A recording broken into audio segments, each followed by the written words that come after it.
music.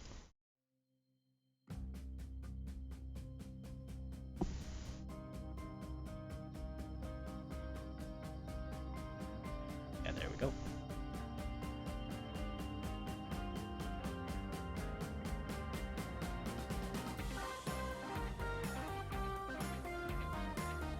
Everything's set up here. Move Steam. That should be okay. There we go. My other screen. I probably should have finished setting this up beforehand. Oh well. Come back.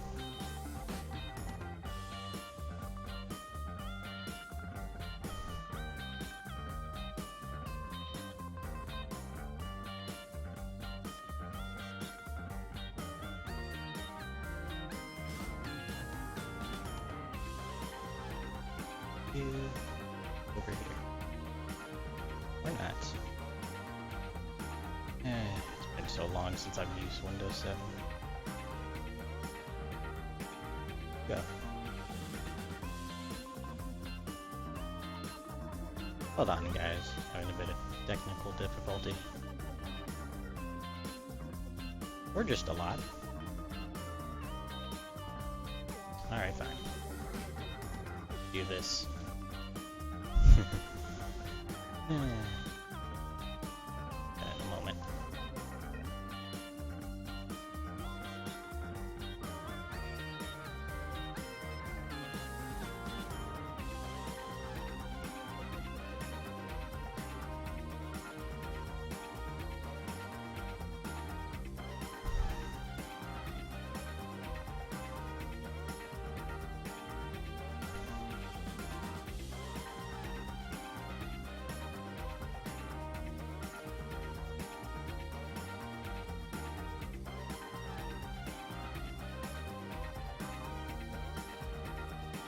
There we go.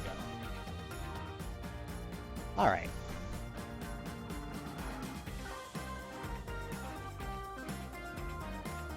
Now I can undo the thing.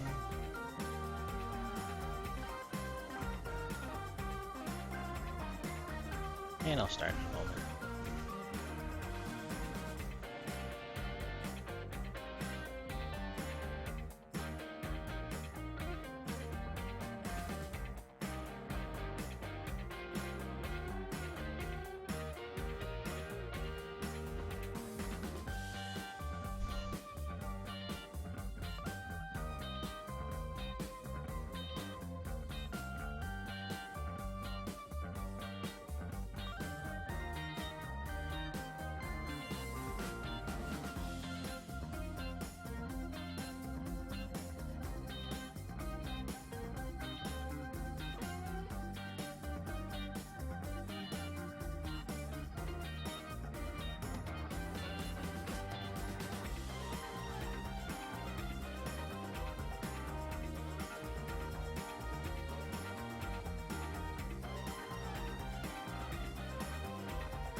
I guess I'll start when the song finishes.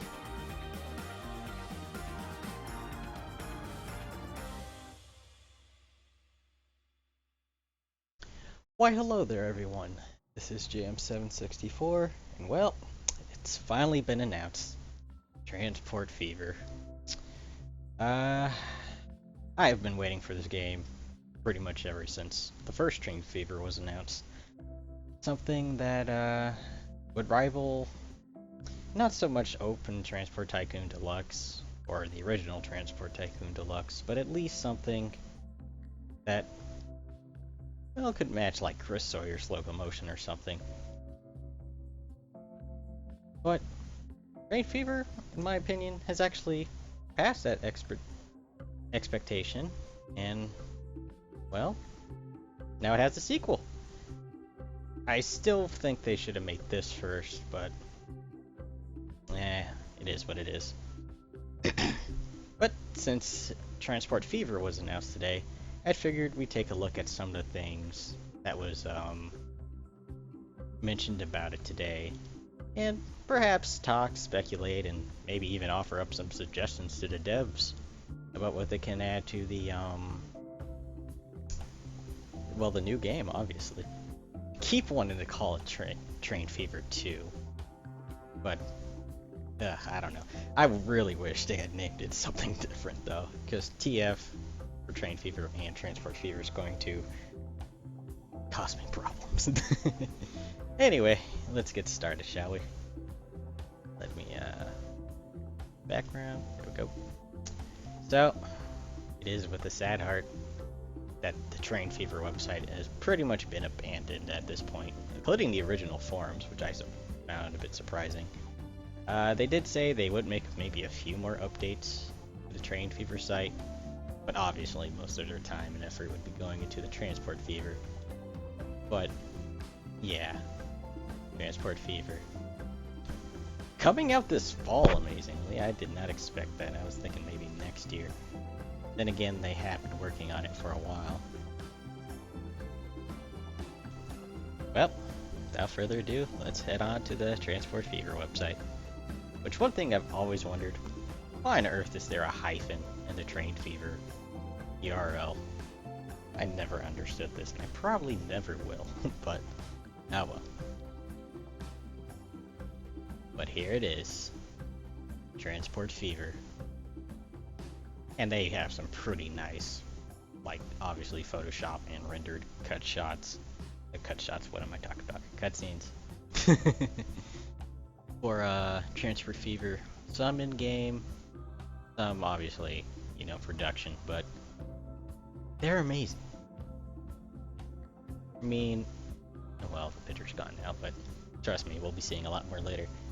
So one thing I do have to note about the site first before I get started about going over all this information. You see these little buttons up here, the newsletter? Well, that's obviously from the old site. Steam button's new. But if you hover between these two, I don't know why, maybe it's a design flaw or something, but the YouTube link shows up, and when you don't, it disappears. No idea why, but if you click it, it takes you to the old Train Fever YouTube page, which has been rebranded for Transport Fever, which is horribly zoomed out at the moment because of my secondary screen and its zoom thing. No idea why. But y'all can go check that out for yourself. Also, for those wondering, I'm actually recording this in 2K resolution, but I'm downscaling it for the stream. So if it looks a bit weird, I'm sorry. It's just the weird way I have my computer set up, because I don't have a 4K screen. Anyway, well, I guess the first thing we could do is go over the, let's see, I guess we can start off with the news. For some reason, the vehicles of Transport Fever seems to be the first thing popping up, along with the dev blog, but we're going to start off with the officially announced, obviously. And prepare for very bad narration from me. Just take a moment to appreciate this in-game screenshot. That is beautiful. Not to mention vehicles can now also rust and wear over time. I still don't know if they break down or not, but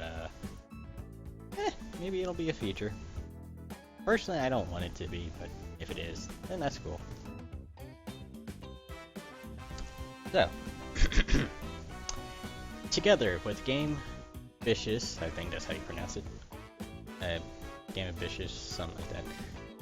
Digital entertainment team, we are incredibly happy to finally announce our newest development. Now, I'm just gonna say I can actually just read over this, but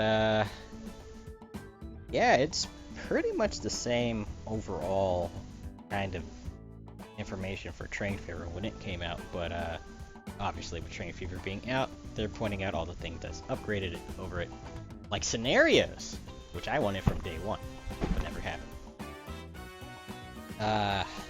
Still focusing mainly on Europe and North American. I still don't know why they don't do Asia at some point. Maybe that'll be a DLC, that'd be pretty cool. But I do love that North America is actually in the game from the start this time. because I had to wait a very long time for that North American DLC. Oh, and for you guys who remember, I am so sorry about what happened to my old American theme, like mod pack that I was going to do in the Train Fever beta. I ran into so many problems trying to get that thing going, it just kind of fell apart. But that's why we had to wait for the USA DLC a bit longer. Anyway, they say arguably the best and most intuitive track construction tools I've ever seen in the game. And personally, I believe them, though I have seen one game with better ones, Road Tycoon 3. But obviously these are supposed to be realistic. And the ones in most other games are not supposed to be. But I'll be doing some comparisons later on my channel between Train Fever and up until Transport Fever comes out, and a bunch of the older games it keeps getting compared to, and people saying that they're better and yada yada stuff. I'll have to do mini reviews on each of those games about stuff like that. But yeah. There's also upgradable and keyword and extendable stations, harbors, and airports. So obviously, if you had guess, ships and planes are also in the game now. But finally, we can upgrade the stations and everything without having to delete them all, which is awesome. Because I really wanted that. There was so many times in Train Fever, and y'all can even check my Let's Play on my channel about that, that there's just been times where you can't do anything but delete half the town and the station just to improve it, which is not very realistic to begin with, and also very time consuming and painful. Anyway, agent-based passenger simulation and dynamically evolving cities. Even though that was in Train Fever, I'm pretty sure it's improved a bit. Realistically simulated vehicles, including interiors, which are beautiful already, despite that being alpha screenshots that we'll see in a while. Aging and modifiable painting and logos. I really wanted these two right here. You have no idea how many mods I've had just to repaint some of the vehicles in the game. And also, for those wondering, yes, I am still trying to make mods for Train Fever. No, most of mine have fallen apart. Though now, I'll probably switch over to Transport Fever, depending on what kind of tools and stuff we get when the beta or whatever is announced. Which hopefully I'll be in, but I don't know yet. They keep saying heavily optimized and late game performance, which I'll admit, Train Fever does suck badly with late game performance. But I tell you this, I have seen games far worse, transportation-based games no less, that suffer terribly with late game performance. And I even have a video of one on my channel, which I still haven't done a Let's Play of. But to commemorate things like Transport Fever, I will be going over basically every major and even minor contribution to the transportation simulation game genre that I've ever played. Sadly, things like A-Train might get skipped because I don't have many of the versions of it. But that's for another time. And finally, something I asked for in beta, which the devs did mention back when I was talking to them, that they might, keyword, might add to Train Fever, which never happened obviously, is finally being added to Transport Fever. Something tells me though, they would have done this from the beginning if they just had more support. But I guess finances was running low and stuff, so yeah. Anyway, here is the trailer video. I'm going to pause my second favorite video right now. Video? No. I'm excited and I can't think. No, I'm going to pause the music real quick, even though it's my second favorite song in all of Train Fever, besides a certain one which I listened to earlier. And we're going to watch this, even though we've already probably seen it for you guys. But, yeah, recording of a video. This ought to go well. will be talking through this though. The creators of Train Fever present. Well, yeah, I'm gonna key out a few things. Let me see. Well, here you can obviously see like the weathering deflection, and it just looks better than Train Fever overall, despite these alpha screenshots. And there will be some times where you see some things not quite looking right. Like the water is nice looking, but yeah, the reflections are pretty good. That is not a diesel, whatever. So, pause. Here's my first thing I already love, and I really can't wait to the beta. Crossover tracks. Real ones this time. Because last time, Train Fever was like, oh, you can make crossover tracks. That wasn't entirely true. You could make crossover switches, but not crossover tracks that don't actually switch into other tracks, obviously. So, you can bend these at any angle. And this is already better than most, if not all, transport games to this date. Even better than some of the rail simulators, like Trains, and those games that let you build their own like maps for trains and stuff already. Same goes here. See, this switch was created from here and goes here, and there's slips right here. And I'm hoping that at certain angles, if you get the angle right, they automatically become switches. Though I highly doubt that. That would be really cool if you could do that. Also, if you notice in the background, there is an end station, which are completely new. And I really wanted end stations for the longest time, but the only way to really build them was, well, a station on one side, station on the other. That was about it. Also, there's all these little lovely benches. I think they were placed there, though. And now bridges can finally have switches and break-offs from them. Though you can kind of already see that this is definitely alpha, where these beams don't quite connect down here. And I'm pretty sure there'll be other problems too. But it's still looking pretty good already.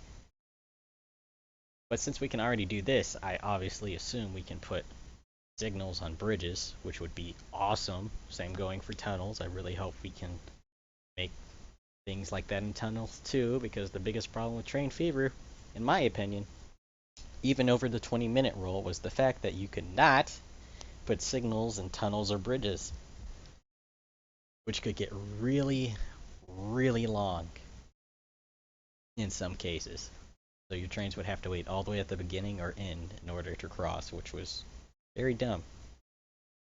And here we go again with some more crossover and slips.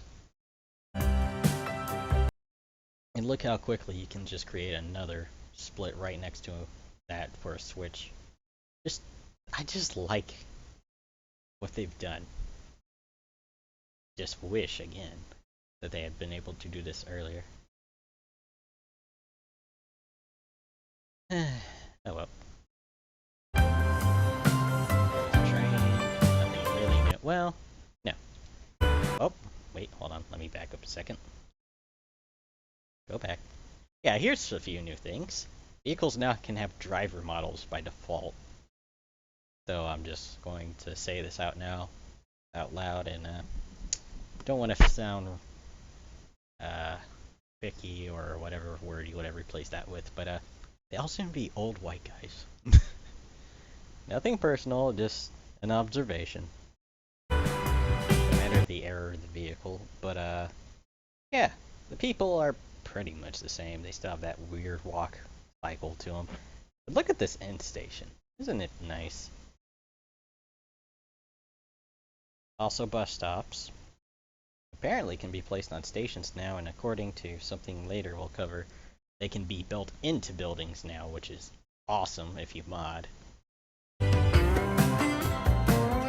Obviously, master land, water, and air transport, because those will be things.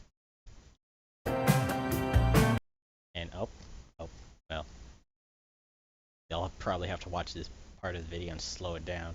But basically, you can see the station expanding every few expansions. Let me go back a bit. So, come on.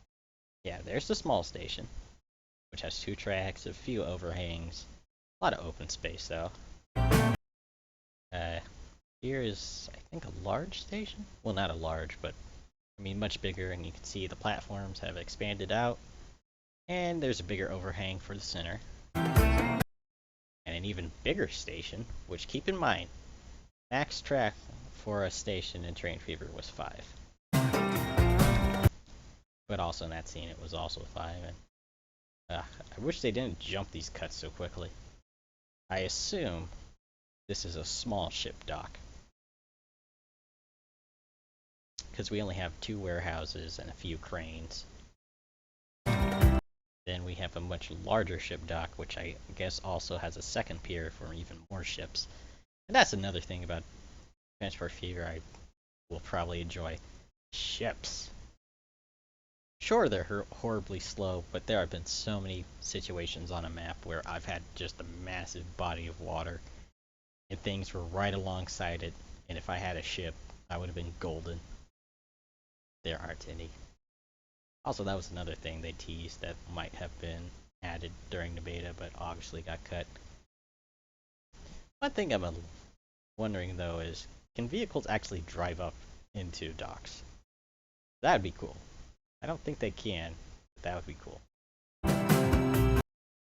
And here you can just see a city, and obviously the cannery, however you pronounce those, the electrical wiring for the trolleys basically being put down, which we begged and pleaded, and we got in Train Fever 1. So that, I guess, was the prototype for these. They're about the same. And look how big the city is already. Not to mention that one way back here in the background. Also, notice the background, how it doesn't horribly fade as it used to in stock Train Fever, which they did add a very nice shader in the Nordic DLC that was made by the fans, but not, still kind of ugly. But also the water looks pretty decent too. I've seen better, but not bad. Now here's a shot I do like. See the docks over here, the trucks, which is why I was questioning if we could drive on these. Doesn't look like it still, sadly. 2 cargo stations. And that's one thing I do wish they would add. Points where you can line up 2 different stations and align them perfectly. So you don't have to do like 50 years of landscaping to line them up. Because that's another problem with Train Fever. If you want stations to be entered from 2 sides, you have to do some pretty taxing landscaping to line them up, because it's not easy.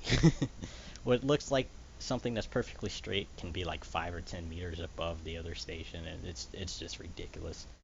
You can probably see me struggle through some of that in my Let's Plays.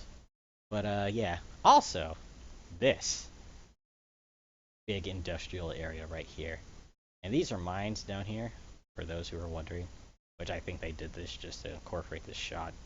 But yeah, the mines look beautiful now. They don't look like these weird factories with coal bunks attached to them and all anymore. And this, I assume, is a steel mill. Looks like it to me. Might be, might not. It has coal. It has iron ore. And I assume this white stuff is steel, because it doesn't look like crates. At least not from this distance. Same from over here, except these actually do look like crates to me. And, well, I'll keep the shot going. And now we pause again to look at this. This shot, to me, is, hold on. Go back. Come on.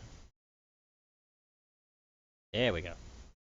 This shot, along with the next one, probably reveals the most about how the late game would probably be. You can see this town is very big, at least for the 50s or whatever era this is. I believe it's the 50s. But, very important buildings right here. Cut off airport, but more importantly, end station. And a big one. A really big end station. I mean, it has 1, 2, 3, 4, 5, 6, 7, 8, 9, 10. 10 tracks to one station. And the platforms are all the way down here. So, they might have put 2 stations next to each other and then built the end. But I'm pretty sure this is all one giant station. That's what it looks like to me, and it does in the next shot. Also notice these really long trains. This looks a lot longer than the 320 meter station I'm thinking of, but then again, I rarely use those to begin with, so it might be. Next shot. Next shot, you can see the station even better. And, oh, hold on.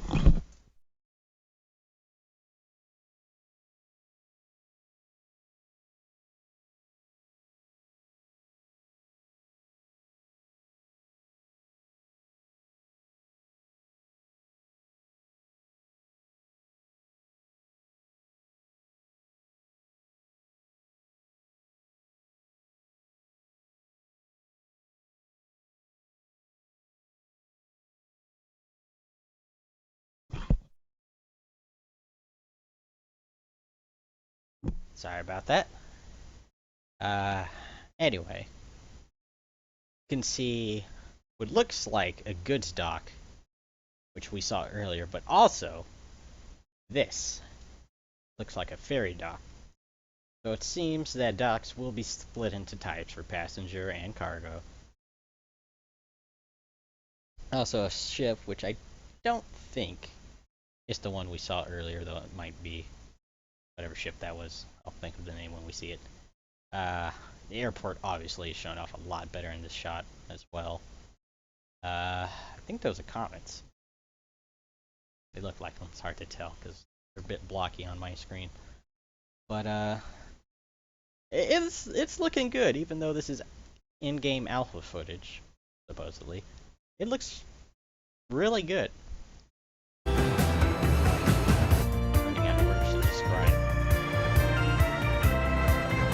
So it seems industries finally have their animation. So here again is the iron ore mine. I think that's a coal mine. Unless this is all one big building. But one thing I will point out, I really hope they change the textures on these, because those are kind of dull and boring. I mean, look at that. That's supposed to be darkened old wood. Looks like Microsoft Paint granite or something. Same for the buildings, but again, if they don't change them, I'm more than certain somebody will come along and retexture them. But look how many trees there are. That's one thing about Train Fever again that I wish we had more of. More trees. And oh, hi, let's see, Rustic Sam? Oh wait, welcome to the stream. But yeah, I really hope they do that. And again, this looks like a steel mill of some sort, or smelter, whatever you want to call them. And apparently buildings, I think, don't quote me on this, but I think they can also become worn down and aged as well. Oh, and also, for you guys watching the stream, or even watching this later, feel free to ask comments and all about all this. I'll answer what I can, at least as far as the original Train Fever goes, and what we're seeing here, but again, I won't be able to offer much more until the game is at least released. Oh, well, that shot jumped really quick. But I think that was another view of the steel mill. If I can get it back. Come on. There we go. Yeah. So again, we can see more of the facilities and the cargo and everything a bit closer, and I'm pretty sure that's steel now. So this is definitely the steel mill. Oh, hi there, Leskez and his random stuff. Nice username. And this looks like an oil refinery, because that's obviously oil over there. And also back there, these new oil-style drums, which look like, I guess, diesel fuel. That's what it seems like to me. But again, don't know. But I'm pretty sure it is diesel. Now, here's something I really wanted to see. Actual farms. Farms are now a thing in Train Fever, despite the fact they were everywhere on flat maps. They had absolutely no function. So assuming that is food, or at least hay, something, this is totally a farm. And that makes me happy. Also, let me skip back a few moments. There are 2 buildings in the last shot. Now there's only 1, and if I pause, and pause again, there's now 2. So apparently, if there's enough cargo, even the industries will change to reflect how much stuff is waiting. Now, I do find it pretty weird that the entire building disappears. But I guess that's just how things work. Now here, obviously, is a very close shot of one of the new airplanes for the game. I know it's a Comet. I keep forgetting what model, but I know it's listed in the vehicle list, which I'll be getting to in a little bit. But I kind of covered this in the other video that I did on my channel about how it looks, but it still looks amazing. Just look at it. And if you look really hard, you can actually see the pilot right there, I believe. So yeah, another view of those interior shots. I really, really enjoy them. This game looks so good. And trying to get an aerial shot. Yeah, just look at it. Just look at it. That's all I'm going to probably be doing when this game comes out. Just taking all these beauty shots, because that's something I wanted to do in Train Fever Original, but there was no free camera, which I really, really hope they add.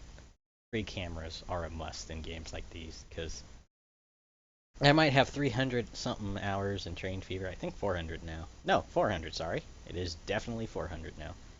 But, it is a beautiful game. Sometimes I would just sit and let the game run on, like, slow speed or something. And, yeah. It just looks good.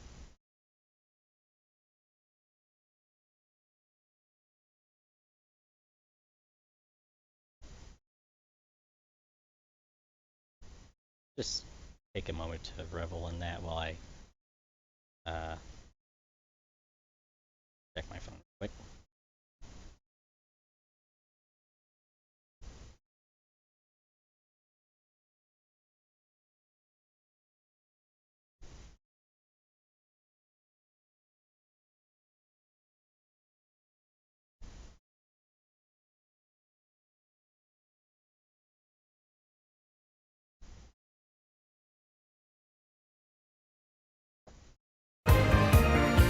And these shots just jump too quick. At least give us 3 seconds. But you can see a town down there. Really small one by Train Fever standards. Another one, the beautiful fogging effect. And a plane, pretty much overall. I just love this thing. To be honest, I really don't like planes in transport games. They are so broken if you do them right. Just call me Les. Okay. Does the map go on farther? You know what? Either it does, or they fogged out a medium map or something. Because it does look pretty big. At least a large map from what I'm seeing. Because obviously if there's planes, a large map would be perfect for them, or bigger. Because I don't think a small map would be big enough at all. But who knows? Maybe the maps got bigger, or they got smaller. But they expanded everything else. I highly doubt they got smaller, though. But, let's see. We will see when the game comes out. That's for sure. And the landing gear are animated. Something that even City Skylines doesn't have for at least the stock planes. As beautiful as that game is. Let me tell you, I really need to start that series up again. But now that this is coming out, I think that will get delayed indefinitely. But again, you can see the fade out. I'm not sure what that is right there. I think that's a farm. Looks like one from what I've seen, because I think those are 2 silos, but I can't tell. You can see the airport a bit closer. I think it's smaller than the original. A small little town. And just keep in mind how big that earlier airport was, and how big this is, and how much extra space around it there is. This looks like a very large map to me, and that makes me happy. Because even on a large map, there wasn't really enough room in Train Fever to utilize it. Because you either had too little room on the small map, too much room on the large map, because, let's face it, you can build trains everywhere, but with the 20-minute rule, it kind of cut down what you could do unless you were a professional, like a certain person on here, who will actually be helping me review the original Train Fever in maybe the upcoming weeks or so. I'll be working with him on that, along with reviewing the other transport games of the genre, starting with Transport Tycoon Deluxe. Well, technically Transport Tycoon 1, but yeah.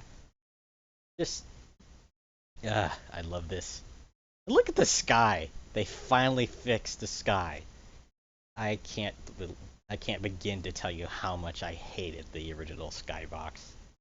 And if they do make a small patch Train Fever for any bugs they might have missed, because there are people demanding that certain bugs be fixed right now, which I don't blame them. It does have a few bugs that seem like they can be fixed fine, but probably can't. But if they do, I hope they add this one in there, because it definitely... I still haven't seen the sun, though. That was my biggest complaint. The sun looked like it was just smudged on there. I really hope they fix that. But also, you can really kind of see the reflections off of this plane. And I can't tell, but it doesn't look like a pre-rendered reflection to me. It might be. Because another thing in Train Fever was the reflections on windows and shiny objects were basically a screenshot that was taken that kind of rotated around the vehicle. Kind of disillusions everything when you see it up close. But I don't think that's a pre-rendered one, though it might be. It'd be really awesome if it wasn't, though. And again, here we go with the custom map editor stuff, like the rocks. Gotta love the rocks, which never showed up in my last Train Fever stream for some reason. I think it was a bug, but they fixed it. But yeah. Magic rocks. They're always pretty. And of course, Gambitious is in this too. Now here is probably the most interesting shot in the entire video so far. See this consolidation? I noticed a giant, extremely bright headlamp, which shouldn't be that bright even in real life, even at night. These were mostly firelit to begin with, and they were never pure white either. But take a moment to look at this right now. Also, I think that nameplate badge is new as well. I think so. Boom. Paint color change. I'm going to enjoy this so much. We're going to have specials and other vehicles, all the same vehicle type, keep in mind, but you can now have special colors for special vehicles. And by special, I mean all of them, supposedly, from what I've heard. It's going to be good. I'm going to exploit this so much. I love this. I really do. I really, really do. Now, they say 150 years of transport history, but I'm just going to key all in on a little project of mine, which was going to be called Train Fever Forward to the Past, which was going to involve expanding the game from about 2015 to 2000. I want to say 100. Because basically there are no late game vehicles after the dual stocks in 2015. All the vehicles in the game are just there, and they're old. But time keeps going on indefinitely, so I was going to expand that timeline in Train Fever, but now that this game has been announced again, and I'm keying y'all in early on this, and don't worry, I did make plans to finish this time. I will, as of now, and I'll make another announcement later, I will be making a future expansion pack for Transport Fever. If it doesn't happen, you can come down here and beat me up for it. But, yeah. Now, we missed it. But you know, the starting train for Europe, the fast steam locomotive from France. This thing, which I can't think of the name, from Germany. This Douglas DC, I think it's DC-10.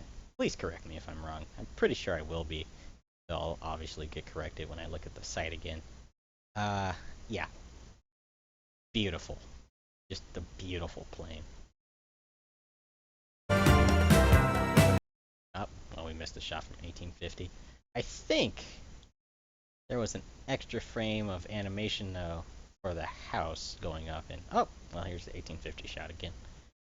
And sadly, the American building still looks like they were horribly photoshopped. I mean, look at the signs. Look at them. They could have fixed that, but whatever. I guess they don't have a good artist team for stuff like that. Ah, well. But the vehicles and everything still look amazing, even if they... DC-3, sorry. DC-3. What was I thinking of? I think I was thinking of the jet. But, yeah, that was the plane earlier. But yeah, that's another thing. I'll see if I can get it to. Replacing the American buildings, because they're really just Photoshop versions of the, European ones.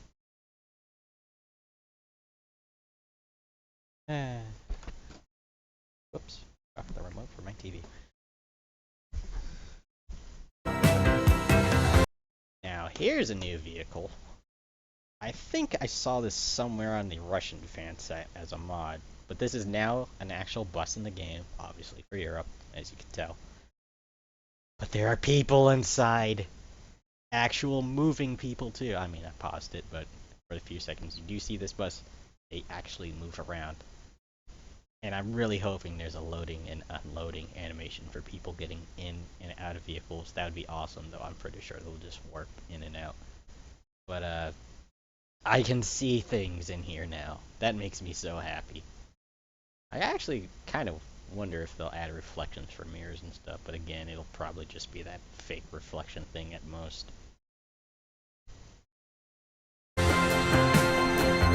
Also, this. Oh, I really should know the name to this. I think it's EMD, but I forgot what the name was. Again, we'll see it later in the list. And I have my gigantic book of American locomotives that I just bought this year, covering everything that's been made in America for locomotives up to 2015 even, but I cannot remember those names to save my life, minus my favorites, obviously. And, yeah, I know the designs for the signs are still early, but they've been like that since the DLC. They should have fixed it by now, just saying. Oh well. But as you can see, it is slowly weathering over time, even though this is very quick jump shots. Yeah. Look how dirty it's gotten from the last scene. I still say it's a bit too shiny, though, overall. But, I just love this weathering feature, even if it is all visual and not actual. But, yeah. It's gonna be a good game. I can tell. Even if gameplay sucks worse than Train Fever Original, which is hard to imagine, but I have seen games do that before. But, AEM7. Thank you. Listrin, I think? I really should know my own American locomotives, but when I'm in a state like this where I'm just smiling, which y'all can't see, but I'm definitely smiling like mile-wide smile right now. I cannot think of things to say in my life. And we haven't even seen the actual game with from the devs' point of view and the stuff they've added that they haven't shown yet. I haven't even gotten to like the overview of the site and everything. This is going to be a really long stream, and I might not even get to train fever at the rate I'm going. But let's keep going. This thing, cannot think of the name, but again, in an airport, you can see a hangar, which I hope is built into them. But then again, I also kind of hope that we can like build our own custom airport as well.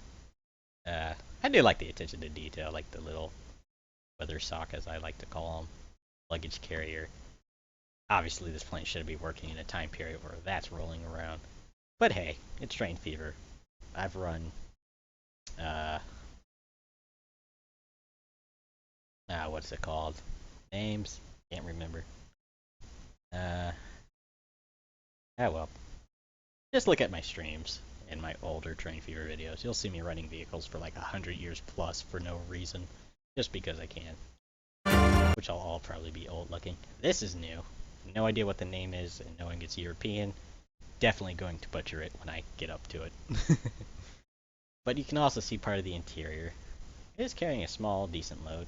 And it's electric. And I'm not even going to start on how much I love electric engines. Just saying. And of course the dual stocks, because it's shiny.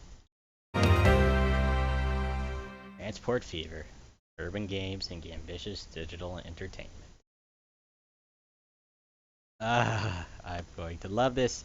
This game is looking really good. If they fix vehicle replacement to something like OTTD, then I would squeal like a little girl. No, if they replaced it even to the point where it was like the vehicle replacement in Industry Giant 2, which technically isn't a transport game, but I mean, if you play that enough, you'll be transporting stuff anyway. That would make me squeal. Because that replaced everything down to a T. Now, if they made it like, obviously, Open Transport Tycoon Deluxe, or even Euro Tycoon 3's vehicle replacer, that would be epic. Just saying. Anyway, we finally went through that video, which was like only 2 minutes, no, not even a minute and a half. And we, how many minutes did we spend on this? A lot, just a lot. All right. Anyway, for each listed bullet point, obviously there's a lot more stuff to go along with blah blah blah, more information over the next couple of weeks. Hint hint. Now, here's probably the most important thing, which I should have said before I went over the video. But, yeah. Now, here's something I did ask the devs back in, beta that they might have done. And unfortunately, it doesn't seem like it's going to be happening on launch. But, they did say, due to limited resources and development time, and they're admitting this outright, which a lot of companies don't like to do, we're forced to make a decision.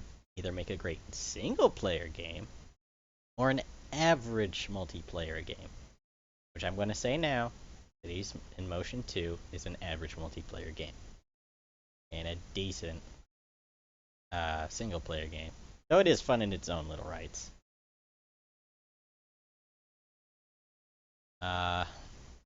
Obviously, they're convinced they made the right decision, which we all know what that decision is. A great single multiplayer game.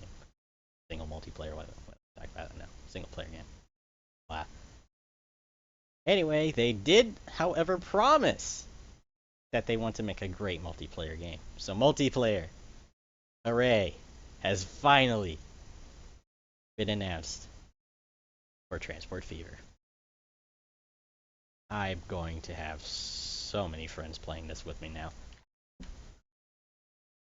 I don't think I'll be able to put this game down, guys. Anyway, what else? Obviously, they invite everybody to discuss on the forums, which if you hit, sadly go to the Steam ones. I really hope, they bring back the old Train Fever style ones, because I do like Steam forums, but let's face it, Steam forums go horribly wrong every now and then. But the main ones usually don't. But they're still nice because they're on Steam, and I'm always on Steam, even when I'm not. Anyway, oh yeah, there goes my announcement. Let's see. Actually, where is my announcement? Did I not post it? No, it's right here. Oh, someone else did. Huh. See, I checked that out, but I'm pretty sure it's going to say about the same thing I've been saying this whole time. So yeah, I'll do that later. But trust me, day one we're allowed to talk about this game if I'm in the beta. Keyword if. It's up to UG on this. So I was in the last beta, stuff happens. I will be recording stuff in advance for the first day of beta, and then uploading it on the day we're allowed to. Just saying. Because I wanted to do that for Train Fever Original, but to be honest, I did not even know how to do Let's Plays. Like, actually record them properly, or even stream, up until that point. Now we're finally done with this overview. Let's go on to, what else? I want to get to the vehicles and everything, but I know there's other stuff we have to go through first. So I might have to save that for later. Yeah, I'll save it for later. We're going to the developer blog real quick, and that'll be much later. Basically, thoughts about the game, more explanations, some construction tools will be a topic, vehicle stations, industries, towns, and the campaign, modding support, thankfully, and much more. They'll also be doing their own little videos. Yeah, I would love to get into beta to this too, man. But, some things... also actual gameplay footage, yay. But, here are some good topics now. Track construction tools in detail. Switches, crossings, crossovers, multi-track connections, parallel tracks, canary, which I always pronounce wrong, cantery I think it is, but electrification for them. That's all you need to know for those who can't pronounce it. Me. Bridges and tunnels. And the best thing ever. As opposed to Train Fever and Transport Fever, roads can also be built across tracks. Wink. Again, and probably the best for the modding features so far. You can create dynamic curved train stations with the new modding features. So that should be stock anyway. I love that they will allow us to do it regardless. And missions and campaigns. I will be exploiting this heavily when this comes out, because I've had a project I've been wanting to do since Train Fever Original was announced even. Not even beta, just announced. And I think some of y'all who know me in the past would know what I'm talking about. Well, I'll key y'all in on that later. And, yeah, input is appreciated. Smiley face. That wasn't added there, but I put it there because it is. And then comments, ships for good transports will obviously be shown later. So, yay. Now we can go to the... These are going to be long reads, I'm going to tell you that now. And, of course, screenshots. The video we already saw because that's the only one. And these are all blah. So, overview. Alright. I think we already did overview. No, we did not. We missed part of it. Basically, it's still railroad focused mostly. But then again, most transport games were to begin with. I mean, even Transport Tycoon, your best bet at doing anything fun was using trains. Unless you were really good with a road vehicle. But mostly trains, because they are fun. We can have split station where the track go through the middle and the platforms on sidetrack. Technically, you can already do that in Train Fever Original. But you have to build the tracks first and put the stations on the side. But I hope that's a natural feature where you can just turn off platforms in the center and just have tracks normally go through. That'd be pretty cool. But, let's see now. So we have that. Players still start in 1850. I'm a little saddened by that, even though we already talked about this earlier. Because I really want to start in like 1800 exact before trains are even made, and then have the first trains come out. Because there's one game in the transportation franchise, technically two, that allows you to do that. And that is a game I'm going to probably horribly butcher the title between this and that would be Transport Giant by Joe Wood Games, which in my opinion is probably the most underrated transport game in existence as far as being a good one. Trust me, there's been some underrated bad ones that are still fun if you have time to go through all the bugs and stuff that it has. Again, y'all should probably know which game I'm talking about by this point if y'all know me. But yeah. Anyway, the types, transport services, yada yada. Complex road to rail, water, and air networks. An endless game experience, same thing. Dynamic, build up transport, blah blah blah, 1920F. Oh, wait, hold on. Let me read this actually. Master challenges. Keyword master. And get entertained in the campaign game mode. 2 campaigns. Again, I hope they add a third for Asia, because Asia did have some pretty unique transport situations that had to be built. Ask the Chinese, they know a fair amount. But, with 10 missions each, and increasing difficulties. Now, my question is it 10 missions for both, or 10 missions per campaign? I'm assuming per, but that'd be kind of saddening if it was only for both, and 5 for each. But, 19th and 20th century, obviously. What else? Endless and campaign, obviously, are the game modes. 120 vehicles, which is, I believe that's more than Train Fevers. I have to go back and count. It's been a while. Naturally, stuff I've already explained. Upgradable buildings and things. Let's see. Realistically, base vehicle simulation, coloring and aging. I love that. Physically based graphics, which means if you have a weak CPU, that's probably going to cause problems with physics, and it's slow. Though, to be honest, I've never had major issues with performance for Train Fever.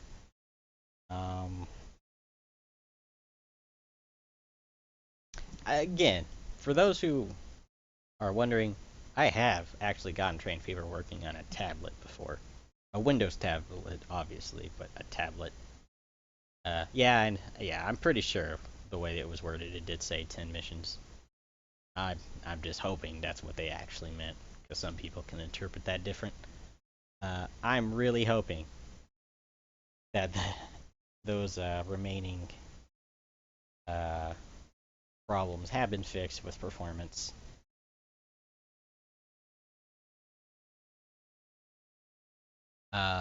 Anyway, 25 challenging achievements. I think that's also more than Train Fevers. And Steam Workshop and extensive modding support. So yeah, this is a pretty good list, even if half of it, no, I'm sorry, like 90% of it comes from Train Fever 1. So the platforms. Unfortunately, XP has been removed from this list. That actually kind of saddens me, even though I don't have XP anymore these days. I still got it on a few retro gaming rigs, though. I could go on for hours about how XP technically is better than 7. Though, obviously, I'm going to stick with 7 because it has more modern hardware support. Anyway, I obviously use Windows 10 though normally, but I had to downgrade to 7 for right now because my Windows 10 hard drive is being dumb. And I'm going to have to fix it. I temporarily use 7 for now again. 8, we're not even going to mention because it was good, but that's only if you had to use Windows 8. So aside from Windows, there's that.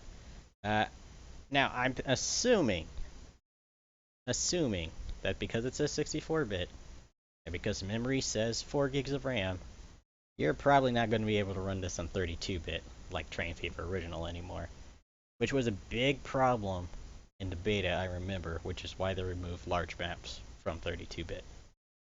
So this also means my tablet won't be able to run Transport Fever. It's definitely now, because it's a definite 32-bit tablet. I'm gonna have to buy a new one. That sucks.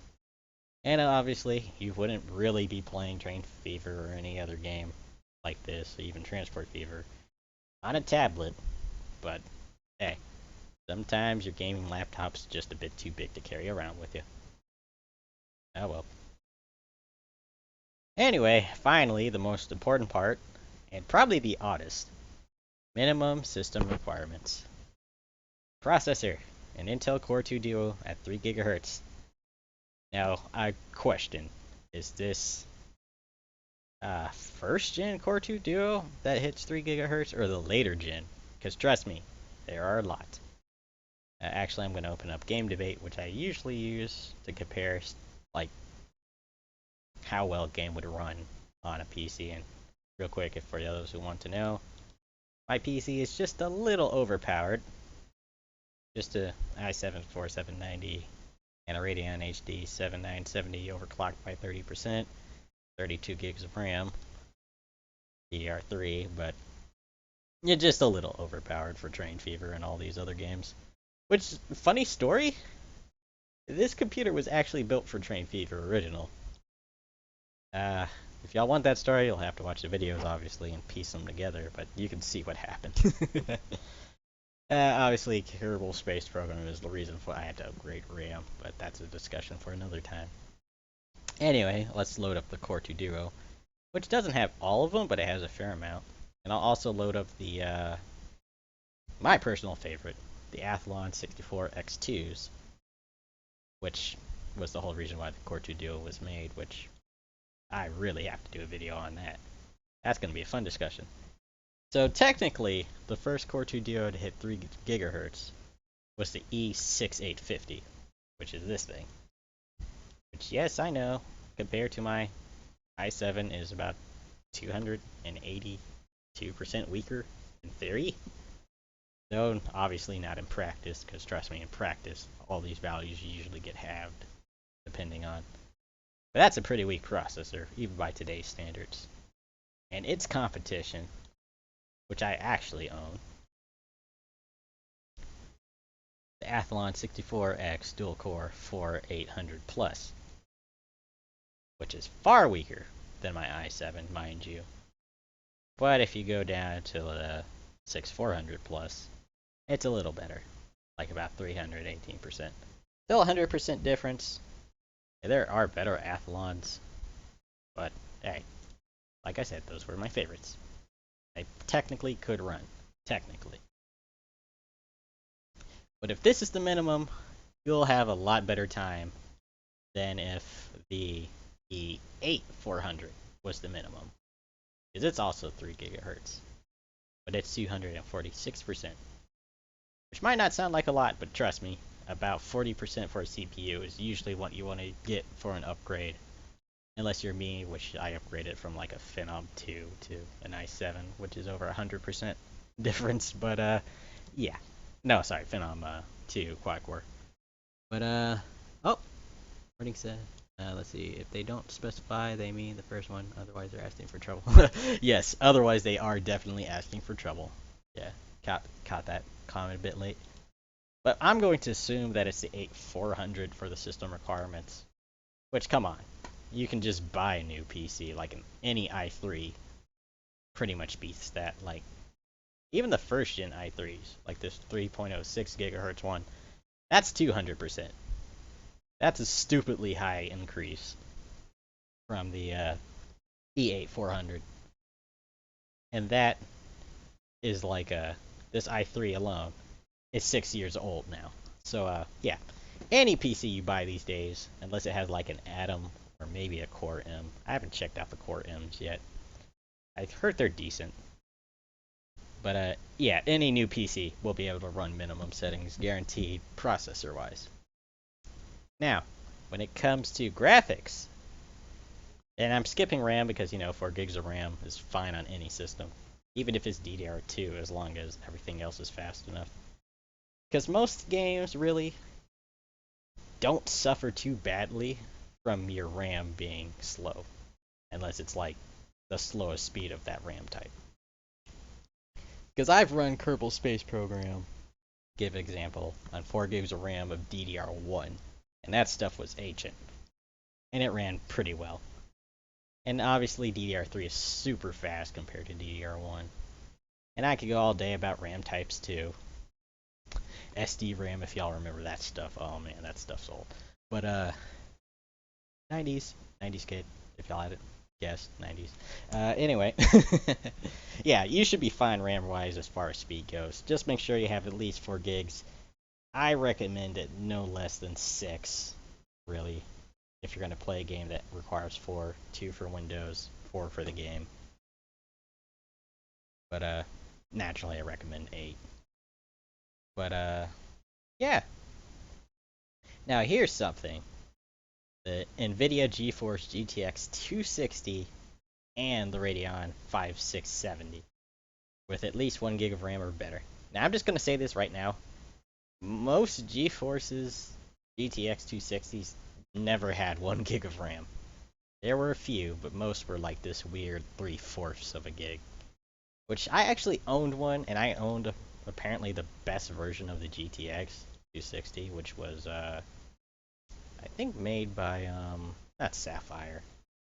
I can't think. It's been a while. I have to go back and like search it up. I gave that to a friend for his gaming rig, and I'm going to ask him for it back, just so I could play Trade Fever on minimum settings on my old gaming rig. Even though its GPU is actually better than these. I'm just going to say now, it's not that powerful. Let me just load up a normal 260. And obviously this AMD one's about the same spec anyway. Let's see. And keep in mind, these numbers are theoretical, but if you divide by at least no more than 2, they're usually correct. So, let's say now, GeForce 200. And again, this is a 6-year-old graphic card that even Skylines was pretty happy with. So, yeah, you should have... Actually, no, I'm sorry. This is actually 8 years old now. I forgot. These are much older. But, again, a rank 5, which is average graphics. Average. And it's not even DirectX 11 supported officially. It has, like, support from Windows emulation for it. But, yeah. It's... For you guys wondering what these numbers are, it doesn't add up to much. Again, that weird, like, 3/4 plus a bit of extra RAM for the GPU. Not even a full gig. But all you really need to know is any... I want to say any, but I'm going to have to explain this for those people who really don't know anything about graphics cards. Avoid Intel at all costs. They suck. Even the Iris graphics, which is like the top of the line integrated graphics. If it's Intel only graphics, you're not going to be able to run this. I'm just saying that now. The requirement's too high. Train Fever on my tablet, which had Intel graphics, could run, but at like 20 frames per second max. And that was on a small, empty map, pretty much. You're not going to be playing this now that a GeForce 260 is the minimum. You're just not. I'm sorry to tell you that. You just can't. You just can't. Unless they make a serious graphical overhaul, it's not going to work. Anyway, back to what I was saying. I'm going to make an average, and this is going to be an average. Depending on the resolution, I mean, if you play like 720p, it'll perform far better than if you're playing on 1080p, which is double that, so half the performance. But if I were to guess, anything better than its modern equivalents, like let's say the GeForce 900 series and the Radeon 300 series, even though the 400 series and all their new stuff, like the 1000 series, are coming out sometime this and next year, I'm just going to stick with the most recent ones. I believe a GeForce 950 and maybe a Radeon R9 360 should be enough. Yeah, the 950, no problem for at least mid settings. We're just going to establish that. As much as I hate admitting it, even though as much as I love AMD over Intel and Nvidia. Intel and Nvidia, they have the performance edge, sadly. Though they do have it on the higher end cards better than their lower end. I'm going to say right now, AMD most likely has a better card than this for the same price. Even cheaper, really. But it's going to give you problems with heat. So if your computer is in a badly cooled area, or you live in Texas like I do, because it's just stupidly hot for no apparent reason at random times of the day at worst. Yeah, you'll want an Nvidia because those things keep cool. Those AMDs and ATI cards and CPUs, they just burn. But they're cheap. And let's see, the R3. Okay, skip what I said about the R7 360. That's kind of pushing it. But again, this will be far cheaper if you can find it. So if you are really broke, I'd say an R7 360. But if you can afford one, maybe an R9 370? No, not 370. 38. No, sorry. That's going to be way too much. An R3 370 should work. Sorry, R7 370. These naming conventions. I guess that would work. It's very hard to tell with graphics cards. Because graphic cards are like the most unpredictable things in a PC. Your CPU usually always performs the same, regardless of what you get. Doesn't really matter unless you're going like for extreme performance, which is always Intel, sadly. AMD tries, but if you want an AMD, it's gonna kill your power supply. Just telling you now. But don't worry. The average buyable graphics card, and by average I mean new, like the 950 on up, and I'm gonna say the R7 70s, and obviously the entire R9 series, and their 300 series on up should be fine. Again, if you're not sure, just come to the site and pick anything with a rating over 6, and that'll give you minimum settings easily, with a few extra frames maybe to spare. All, of course, assuming that this is the real minimum requirement. Oh, that was a. I haven't even gone into detail about stuff like that. So basically, come to this site, and I'm sure there's other sites that do pretty good rankings, and just pick a card that's over 6, and that's less than 4 years old. Because anything basically after 4 years old will probably work, but it'll have problems because of its age. Because I want to say this right now, I have in my old gaming laptop, as soon as I find it, a 360M, which I'm going to say right now is nowhere near as powerful as that 260M. But for Train Fever Original, this should have been fine to play Train Fever. But there's one little problem. You see this OpenGL? See how it says 2.1? If I could. Come on, highlight. Whatever. 2.1. That single little problem. Just that. Prevents me from running Train Fever at all on it. And yes, I know it's a rank 3, but let's face it, I can play Train Fever on a tablet. A rank 3 doesn't really matter if you can play on a tablet, because those are usually rank 1 or 2. And it was a low rank 2 tablet, too. Anyway, yeah. It should be fine with Train Fever Original. And I'm even going to pull it up right now, just to prove. Let's see, what did that thing have? I think it's an i5 430M. Yeah, 430M, first generation i5 mobile, like 8 gigs of RAM, though it technically had 4 before I upgraded. And the Train Fever. Can I run it? The answer for predicted, which is like average settings, is no. But minimum? More than enough. So it's automatically going to tell you, oh yeah, you can run the game fine. But be warned, if you're buying an old graphics card, make sure OpenGL is no less than 3. 3 was the minimum on the original Train Fever. But since we're talking GeForce 260, which again, the 360Ms really should have had OpenGL 3. If we're talking the 260, then the 260 had OpenGL version 3.3. So, okay, let me correct that now.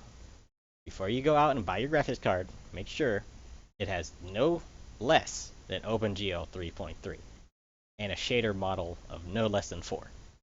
If it doesn't, and they're lower, you will not run the game no matter what you do. Because that's just the way the Train Fever engine was designed, which sucks. Because I've gotten other games, like, again, I'll keep saying Kerbal Space Program, because it's my other favorite game of all time, on, like, a Pentium 4. At a decent frame rate, before the 1.1 patch, which just came out, for those who are wondering. A little while ago. By came out, I mean it's still in beta, but you know what I mean. Yeah. If it's less than these, you're not running Train Fever, even if you had, like, let's see, what's a better graphics card than 260 that's older.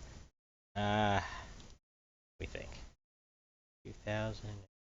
And sorry I'm taking so long, but you know, let's just say you had an 8800 Ultra, which is very close to the 260. Very close.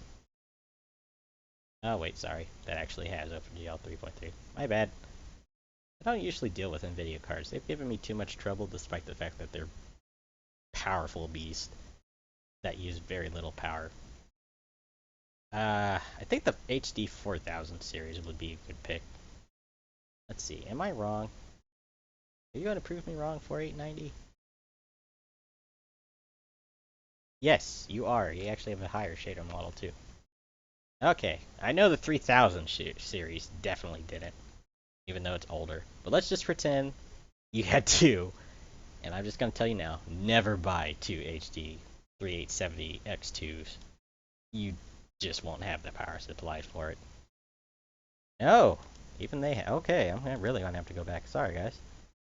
So, okay. Anything past the 260 just doesn't work. Let's just say that now. But let's just assume you ran into one like, I know the HD 2000 for sure. Ugh, I'm going to keep saying that, aren't I? For sure. Doesn't have it. Come on, 3.1. Wow, it really hates me. Alright, fine. Fine. I'll just go back. Just pretend that the GeForce 360 didn't have even OpenGL 2.1. That's the kind of stuff I'm talking about. I spent way too much time in old tech. So just buy a new graphics card. If it has Intel and you don't have any graphics cards, and this especially applies to laptops, because Intel just dominates laptops, even the high-end laptops, sadly. They'll say, oh, it has a really good graphics card. And you know what? It's Intel. Because I'm just going to say this now, which I should have said earlier. Intel, if you just need basic graphics, destroy NVIDIA and AMD just for basic tasks. They are just stupidly well optimized. It's ridiculous. Because I've even seen some GeForces and some Radeons struggle a little bit with like HD video. Intel graphics just don't. They're just designed for that. And that only. Which is why they suck at games. Because they're supposed to be cheap and built into everything. Like even my desktop now, which has obviously the Radeon 7970, it has an Intel graphics card on the back, which I never use. But it's there if I need it. And it is awesome. Because it also somehow could play Train Fever Original on its built-in graphics. But then again, it is an i7. It's supposed to. It's powerful enough to support that. But anyway, enough talking about requirements. Let's just say they're low. Like, I'm going to see if I can pull up a modern Steam game just to show you how low they are. Yes, I know, Transport Fever. What's a good game that won't be offensive to my channel because it's friendly? I don't think Rocket League has high requirements. I could be wrong. Requirements are... yeah, they're far lower That actually supports an 800. Let's see. Trying to keep it PG. Oh, here we go. Space Engineers. This definitely shouldn't require 260. Oh, it does. Wow, okay. Huh. Maybe I was wrong. Maybe I just have too many mods. Ah, running out of games that are PG here.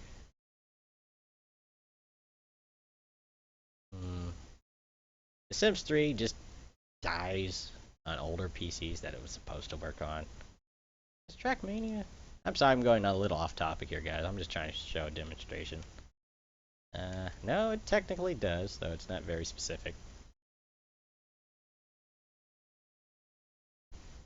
Okay, here we go. Naval action.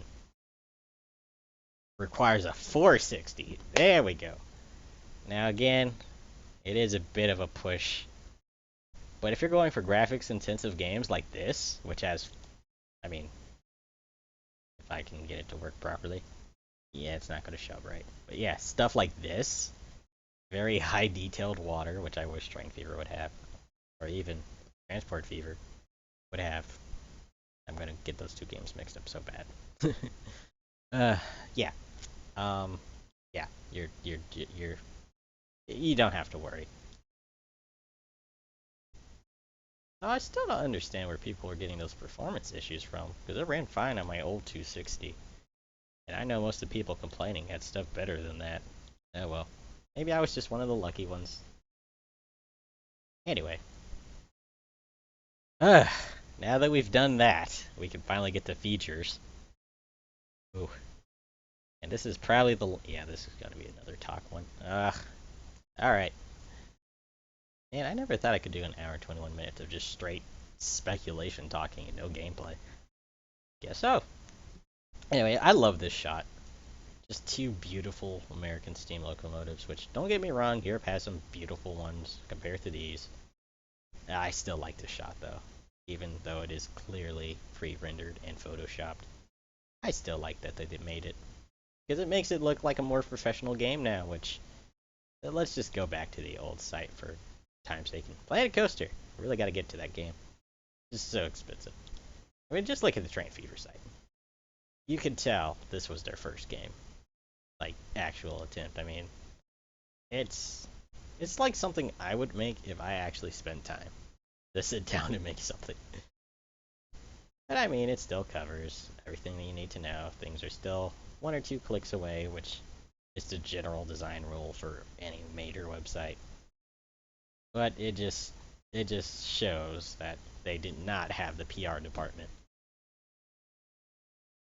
nor the financial backing either.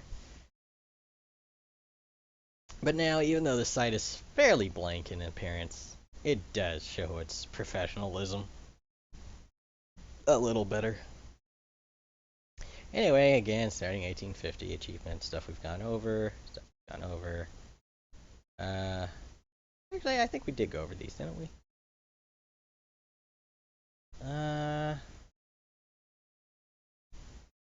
Sort of. I think we got to here. Yeah, I'm not sure if they copy and pasted or we already went over this. I don't think we did. Anyone around to remind me? Please tell me. I think I covered a lot without actually covering it. I'll just go down to these parts because everything up here is pretty much the same about from what I said. One thing though, and I know I didn't cover this. In order to complete a campaign, it takes about 10 hours of playtime. Just keep in mind, Train Fever Original was designed for 20 hours of playtime. So if it really is 10 missions per campaign, that's 1 hour per mission. That's pretty short in my opinion. Because that's like half a mission in Railroad Tycoon 3 for me. On hard mode, of course. But that's still half a mission. Yeah, and a lot of the stuff repeats. It is copy and paste everywhere, I know. But they do have more detail hidden around, which is why I decided to make a whole entire stream instead of a single 30-minute video, because that would have been way too long. much compression for me. But here's some new things. You can do the Transcontinental Railroad, build the Panama Canal. I'm really going to like that one. I found an airline, which, yeah, come on, you just do that. Or develop the Alps, which sounds like a pain, but a wonderful pain. Because in all the games I played that featured the Alps, the terrain was just evil. Not because the Alps were evil, I mean eviler than the Alps. Because of the limitation placed on it. But Train Fever has some really nice sloping to it. So I'm hoping we can take advantage of that. And also the tunnels aren't very limited either in Train Fever, so I'm gonna have fun. Tunnels and bridges everywhere. And I'm gonna be flat broke in like 5 minutes. I can feel it. Let's see. Frame stories. Make sure the campaigns are entertaining. No idea what that means. I guess travel over them? I don't know. Tasks include decisions and players. Wait, what? Tasks include decisions and players? Oh, okay, decisions. I guess I was just reading that a bit wrong. And players therefore fulfill the goals in several ways, which is what you're supposed to do in any scenario. Let's see, different scores and offer challenges. Oh, okay. So there's going to be like silver, bronze, and gold, the kind of stuff, at least in ranking. That would be cool if it was like, you got bronze. So I would not like to get bronze, just saying. I probably will. My skills. Trust me, just check out Train Fever Season 2. You'll see what happens when I try to do a very small change to my strategy and fail miserably. But they do want to try to offer more challenge for beginner and ambitious players. I fall somewhere closer to ambitious, but my kind of playstyle is still roughly beginner. Anyway, construction tools, click and drag, obviously, we've already covered that. Terrain can be aligned realistically, which technically it always could, but I hope it's a bit finer, like some of the stuff you get in City Skylines and other, like, terraform-based games, where you can fine-tune things. Just a little more. I don't want, like, oh, this is 1 centimeter higher than something else, or 1 inch if you're here in America, which those units do not convert exactly, but you know what I mean. And signals. Signals are still going to be a thing, obviously, but I hope they're a bit easier to build. Because nothing's more painful than trying to signal a section of track exactly the length you want it halfway across a map. Especially a large map. It just gets painful. I just start placing relative where I think they should go. And they either end up being far enough apart or not far enough apart. It's, ugh. I want auto signaling. Just please let us have auto signaling to certain lengths. Or at least just build them and when we build the track, please. That would be great. Construction tools are smart as well, yeah, all can be upgraded. I like the fact that bus stations can be upgraded. That's one of my other big problems. Bus and tram stations, which they don't say trams, but obviously we saw trams earlier. Even though they don't even have them in the vehicle list, which I checked earlier, which we're about to get through, too, thankfully, for those who are wondering. Yeah. They can be upgraded. That's awesome. Alright, simulation. Same relative stuff, really.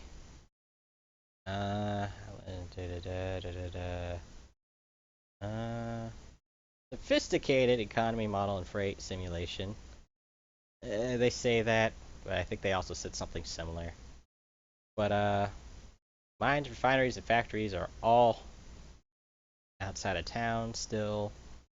I guess they'll actually be even farther away, which would be great. Sometimes you just have an industry next to a town, and they just send everything in. I have an example of that in my USA Let's Play. I think Season 3 what that was. I haven't even gotten a Season 4 Train Fever. I feel ashamed. It's supposed to be Season 4, Season 5, which got combined to Season 4 and Season 4.5, but I haven't even done that, and now Transport Fever is coming out. Anyway, enough about my Let's Playing woes. Now here's something I do like. Goods, keyword, goods, they still call them that, are processed and refined or well, processed or refined. It probably should be processed and or refined depending on the resource, because some things can be processed and refined depending on how you use English, of course. In multiple, well, I added a word in there, multiple times in complex cargo chains. Like we saw earlier, where oil, instead of going directly into goods, now became that weird blue stuff, which I still assume is diesel. It might just be gasoline, but I think it's diesel, because I think that was a European map. And they do like diesel vehicles over there a bit better than gasoline running ones nowadays. Regardless, it did change to a new type. So that's one less thing you have to deal with in Train Fever, just going from oil to goods and calling it a day. It'll now be oil to whatever to goods. I'm still a little bit disappointed that they just call everything at the end goods, but I guess that simplifies the simulation. Let's see. And that's also been getting a lot of flack in the forums lately. Let me see if I could pull it up. Is it you? Yes, but you're not the window I want. Let me go to wish list. Yes, my wish list, and notice that number 1, obviously. I even need to say it.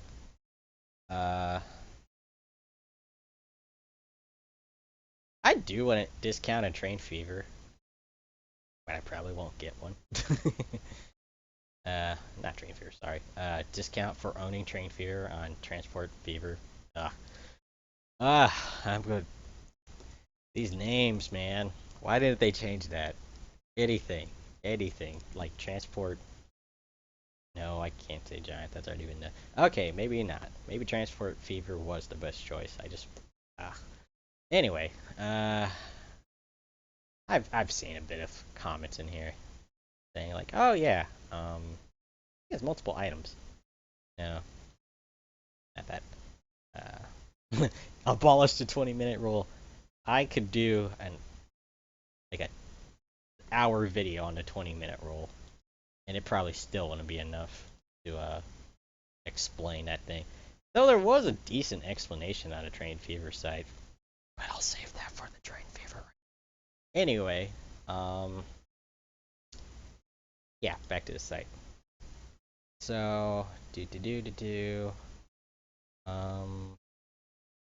oh yeah, modding support. Game Workshop, so we can share stuff a lot easier. So, trainfever.net, which I think is now transportfever.net something. Actually, let me cheat. Go to the community, find it. Yeah, transportfever.net. Also without the hyphen now. Because if you use the old site, thankfully they fixed all their links to link over to the new renamed one. Everything in the downloads is still for old Train Fever. I assume they'll section that off later. But yeah. So I'm sure that'll make pretty much the download section useless for those who know how to use Steam Workshop. And I'm hoping people still use stuff like this, because even games that do have Steam Workshop still usually have better support for the non-Steam stuff. Anyway, back to what I was saying. Not only create maps, which we've been doing, vehicles and buildings, they can also develop any, keyword any, kind of constructions. Now, constructions is a bit too general in my opinion, but I'm hoping that means like industries and like city buildings, because even though you could make buildings, they weren't usually real, actual functioning buildings in Train Fever. They're just kind of oversized props. But I'm hoping that means really big buildings, industries, and other stuff like that. Also, you can make advanced creations again, like the curved train station we talked about earlier. And they even set a parameter for it, which is really nice. Something else I mentioned, putting a bus stop in the same construction. And most of the game's features can be freely combined. Keep that in mind. Also, because the game scripts are implemented, campaigns are implemented with the script interface, Modders can even create and share their own missions or whole campaigns. I feel Asia is going to get some love soon. Just saying, if it ain't official, it's definitely getting one. New possibilities and challenges, and this, I'm going to say right now, missions and whole campaigns, is going to be my second major project for Transport Fever. Though, again, for those who know, you really should know what project I'm talking about. It's even older than the American DLC I wanted to propose for the original Train Fever by like 2-3 years or so. But yeah. I'll key y'all in that later though, when I get to it, when the game comes out, because it will be the second one being made after the vehicles. But graphics and user interface, physically based lighting and graphics, which is why I think the Core 2 Duo requirement went up a little bit. But let's face it, if you're having a Core 2 Duo as your minimum requirement these days, like I showed earlier against the first generation i3, you'll be fine. You'll be fine.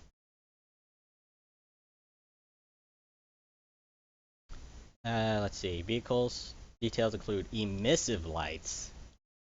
Now, here's something I would like to know. Emissive lighting usually only shows up well at night or in very dark areas. Naturally, tunnels are very dark areas at night. So, one question, and this is a proposition, or at least a question at worst. Will there be night? Because all I've been seeing is daytime, but like I said, those lights are very, very bright for daytime usage. So either those tunnels are going to be see-through, or we're going to have night. And if not night, I hope you can add it. Because there was a nighttime mod for Trade Fever, though it was pretty buggy, and I don't know if it ever was ported up to the last version of Train Fever that was released. But I'm really hoping there's at least a night effect. I know there won't be things like timetables from what I'm seeing so far. Because again, it's the original Train Fever engine. Let's just hope there's night. Because I'm going to have a whole lot more fun if there's night. Anyway, transparent windows. Transparent. Yeah, transparency. It's a thing now. And interiors. Actual functioning interiors. I love that. Visible drivers. You kind of get that on mods, but I think they move. I didn't quite see in that video. That video was mostly cut frame for everything. Really hard to discern without pausing. Obviously passengers are a real thing in these vehicles now. Adaptable painting colors. And dynamic aging with dirt and rust. I wonder if dirt will be dynamic though. Like if you're in the desert, you'll get more dirt than you would say rust, really. Because rust would be more common along the sea than in the middle of the desert. But I mean, both happen regardless, so. But that'd be kind of cool if these two were dynamic, depending on if you had a giant bay or you're in the middle of a desert. Obviously, movements are approximated according to the physical laws. So I assume this means no more of that floaty train and vehicle business, sadly, like where you would build a road. And especially for the cars. It was definitely for the cars and trams. Where if you built a road at a certain angle or certain incline, they would just kind of float on or through it while trying to travel. They weren't physically attached to the road, just like a invisible path that wouldn't cross it. I really hope that is true now that physics are a thing. They even put in all the effort to make complex animations for doors, flaps, and gears. So, animators or modders have a field day. Just have a field day. Another top priority was the development of an intuitive user interface, including something that should have been there since day one, a step-by-step tutorial. So no more having to depend on us for the most part. Us Let's Players, that's going to be a bit saddening to me. There goes my tutorial bits. But yeah, which I haven't even done those yet. I'm really far behind in Train Fever for those who don't know. A flat learning curve as well. Hopefully not too flat. And sufficient support blah. Yeah, there's a reason why I'm having a hard time saying this. Sufficient performance. Also in the late game, should make sure that fun doesn't end when the scene gets huge. Because I'm just gonna tell you. Actually, let me pull up my friend real quick. Plays Train Fever an insane amount. He's actually playing now. And I'll just pull up one of his screenshots. And he sent me a map a long time ago he made with his laptop, the one I'm showing, isn't it? And keep in mind, this is Train Fever Original. This is probably going to be really hard to see in the stream. But, can I... see if I can get this in Firefox and zoom in. Yeah. This. Full screen. This is basically one gigantic city in Train Fever. And he was like, what? I think halfway done with this? This is the kind of stuff you can create in Train Fever Original if you can live with the lag. And this supposedly will be even better performing. So I can't wait to see that. I could do something like this if I felt like it, but I never do. So yeah. Yeah, it's I can't wait to see what this dude makes, because I was talking to him earlier and he was like, now the tracks can actually cross each other properly. He didn't even know what he's gonna make. He does some impressive work. Yeah, I know, Les. It is epic. It really is. And that's with limitation. Like, some people with limitation make some crazy stuff. Like, obviously, Open Transport Tycoon Deluxe and the original Transport Tycoon Deluxe. That game was full limitations, and people built some insane networks in it. And it's mostly two-dimensional as far as view goes. And this works on a three-dimensional plane a lot better. And don't get me started about the people on Planet Coaster, because these guys, they're just insane. The game just came out in alpha. The coaster functioned barely even in the game without a cheat code, unless they updated it recently. I have to go back and look. Again, been monitoring Transport Fever more, and they built some insane stuff already. I really want to play that game. But, still, Transport Fever. So yeah, we finally got through all that. So now for the piece of resistance that y'all wanted me to show. And I think I destroyed that phrase because I'm tired right now, but who cares? Transport Fever. Vehicles. Ugh, an hour and 42 minutes have passed. And we're finally getting to vehicles. Now, I'm just going to say this right now. Unfortunately, most of them are just ports from the Train Fever original, though there are a few new ones, obviously being the planes and ships. The rest will be expanded over time. For some reason, Firefox is being mean to me. So, oops. Yeah, there we go. Yeah, so don't be disappointed. Clearly, this is not 210. No, what am I talking about? That's probably with mods when I'm through with them. But no, 120 vehicles.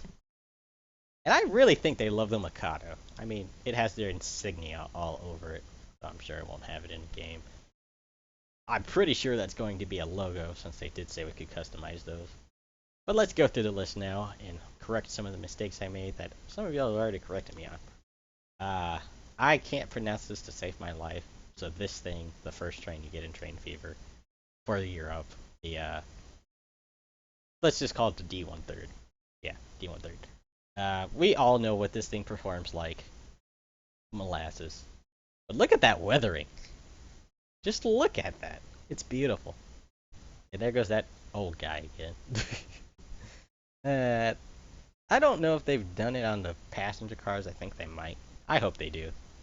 I want to see those weathered down too, because I'm going to be running some old trains. The one thing I do question, if trains are weathering down like this, will there be like a maintenance cost or something finally that's like changeable?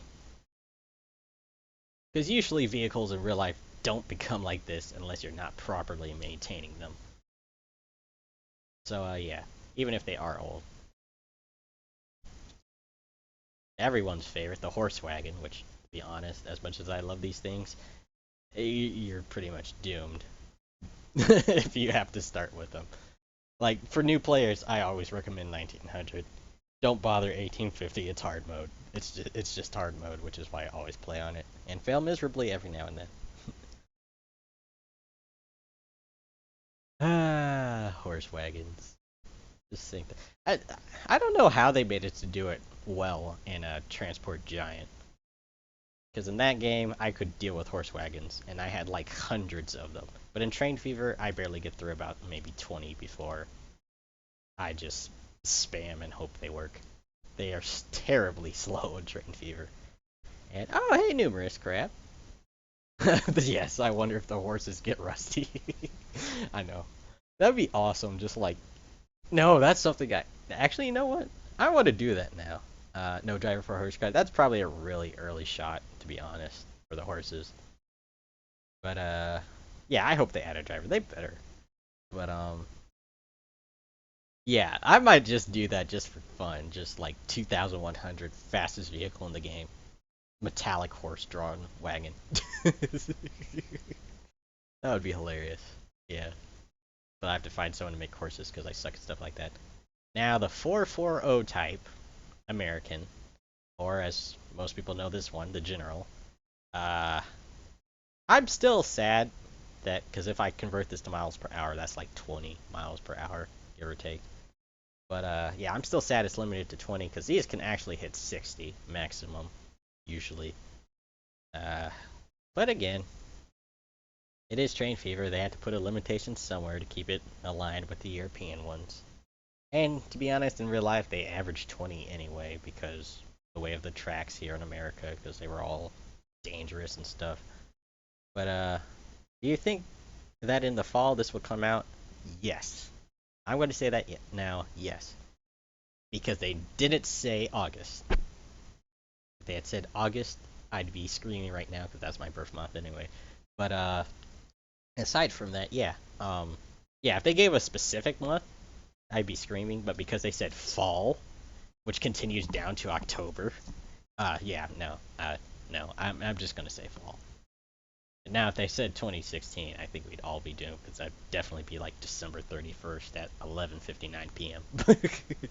Definitely at the rate Train Fever was being developed. I mean, come on, Urban Games, y'all really need to work on your PR department. I call it personal relations, but you know what I mean.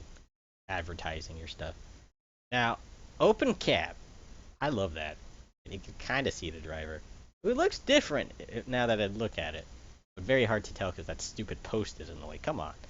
But, yeah. Again, stupidly bright headlight. Overall, another conversion from Train Fever. Obviously, the textures are beautiful. But that's really about the only difference. The Baldwin Class 56, or the Consolidation as I call them. We've pretty much seen this earlier. Same thing, new coat of paint. The only one they showed that can change color, but I'm pretty sure all these can. A 3/5, as I call it. That's pretty much what they called it too. The first train actually shown off for Train Fever, from what I remember. And you know what? They actually did some work to it. Because I swear, and I really mean it, I swear, these wheels were just... They did not care for the wheels on this thing. Because if you go back and look, these wheels, I might even show that off in Train Fever if I get time to it after we go through the information. I think we'll make it, but we still have a lot more to go. Just saying, for those who are wondering, we have a lot more to go through. Oh, look, the driver, right there. But yeah, these wheels were not symmetrical in any way, shape, or form, nor were they even circular at best. They were oblong and weird, and I don't think they really fixed it in Train Fever at least. But they actually look like wheels now. Oh, the American DLC. Well, about the American DLC, again, I think I originally wanted to make one long before they even announced the official DLC, But most of the American DLC was actually made by modders with help from Urban Games. It was like half fan made, half Urban Game developed, which is probably why it was free because trust me, those modders wanted to get paid, I'm pretty sure. But I don't think Urban Games had the capita just to pay them like that. So yeah, it was mostly modded.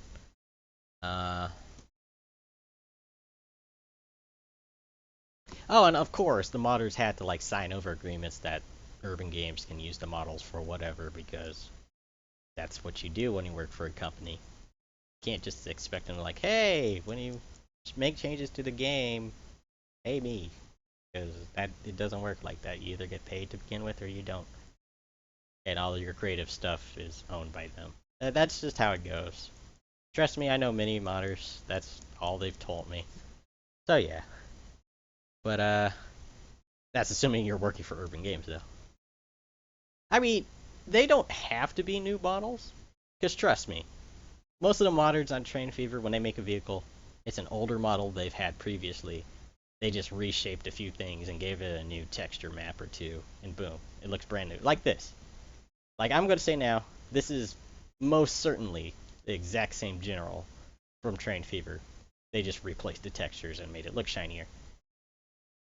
That is like 10 minutes of work conceptually, and maybe an hour or two at most, if the model's already done and everything like it was. So that's not a problem. This thing, however, the DS. Oh my goodness, I'm gonna watch the name. Skashfahen? Then it. This boat. Yeah, this boat. Yeah, this is clearly a new model. This is clearly a new model. And let's just look at that number again. I kind of jumped to the ship a bit too quickly, and there's a bit of a thing with water, if you can look closely, like these weird lines that go diagonally this way across the screen or so. I'm hoping that's just because of where the angle they took the picture at. But A, these are all functioning people, and B, it holds 400 passengers. Ah, Schaffhausen, I think. Schaffhausen? Schaffhausen. Um, yeah, see, I used to be good at pronouncing things, but then I became a Let's Player. A part-time Let's Player at that, and we all know what happens when you try to use your native language as a Let's Player. It just gets garbled up between either screaming or common sense. Yeah. But that thing, sure, it's slow as molasses, but you know what? It's not much faster than the T1/3. It's actually a little bit slower, but it's totally faster than horse-drawn wagons. That's for sure. But that's going to be fun. This is going to just 400 people. Ooh. Now, one thing I do wonder, 1913, that's a bit late for a boat. So I'm hoping they add like clippers. Like beautiful, majestic, either steam powered clippers or even sail only powered clippers. Those would be awesome, really. But again, 1850, it'll probably be closer to steam. But I really hope they add some older generation styled ones. That'd be cool.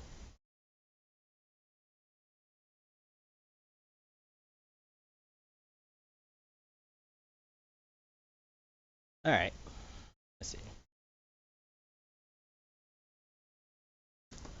Next we have the Class 75.4? I did not know it was a point 4. And this, again, this was actually the first locomotive I remember for the, what's it called? Like the actual, hey, this is how you mod the game kind of thing. And this is what you need to know. You know what? Yes. Let me pause real quick. Go back to the original Train Fever site. And pull that news article up. Sure, it's way down here. Way down here. Yeah, the behind the scenes post.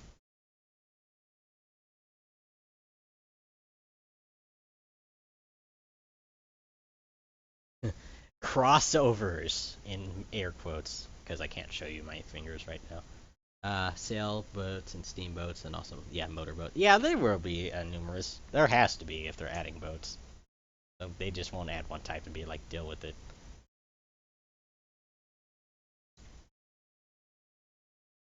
Battleships. I mean, cruisers.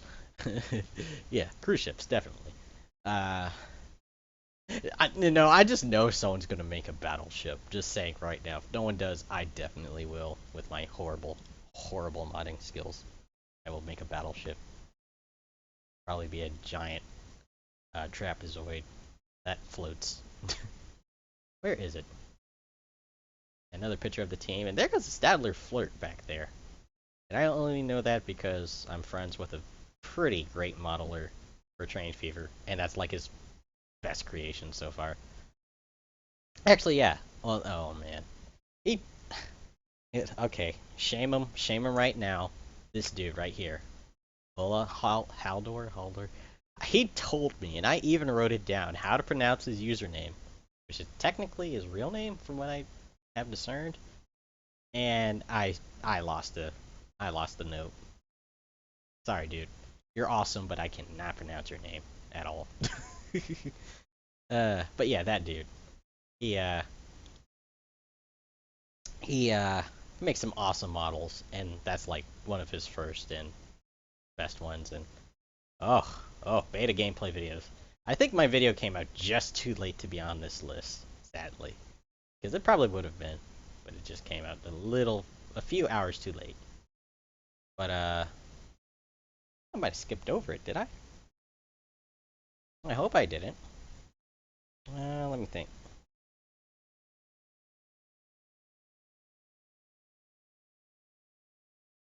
Hmm. I mean, look at my phone real quick for something unrelated. Uh, they most likely rushed the boat stuff. No, they were talking about boats back in the Train Fever beta as a possible addition. Ah, here we go. This thing. Yeah, you can tell this model. I mean, sure, they show how the actual model was made, but you can tell they did a lot of reworking. Because this is just the side of the cab. That's the side of the cab in Train Fever, and now again, this was before beta, but it's still basically the same in the actual game, still for Train Fever. And then this. That's a big improvement. That's a very big improvement. And you can tell they added a bit more roundness and stuff too. So, yeah. There was definitely a change. Definitely a change. Definitely. Anyway. This truck, the Mac AC. The most un-American American truck I can think of. It just doesn't feel American, but then again, it is old.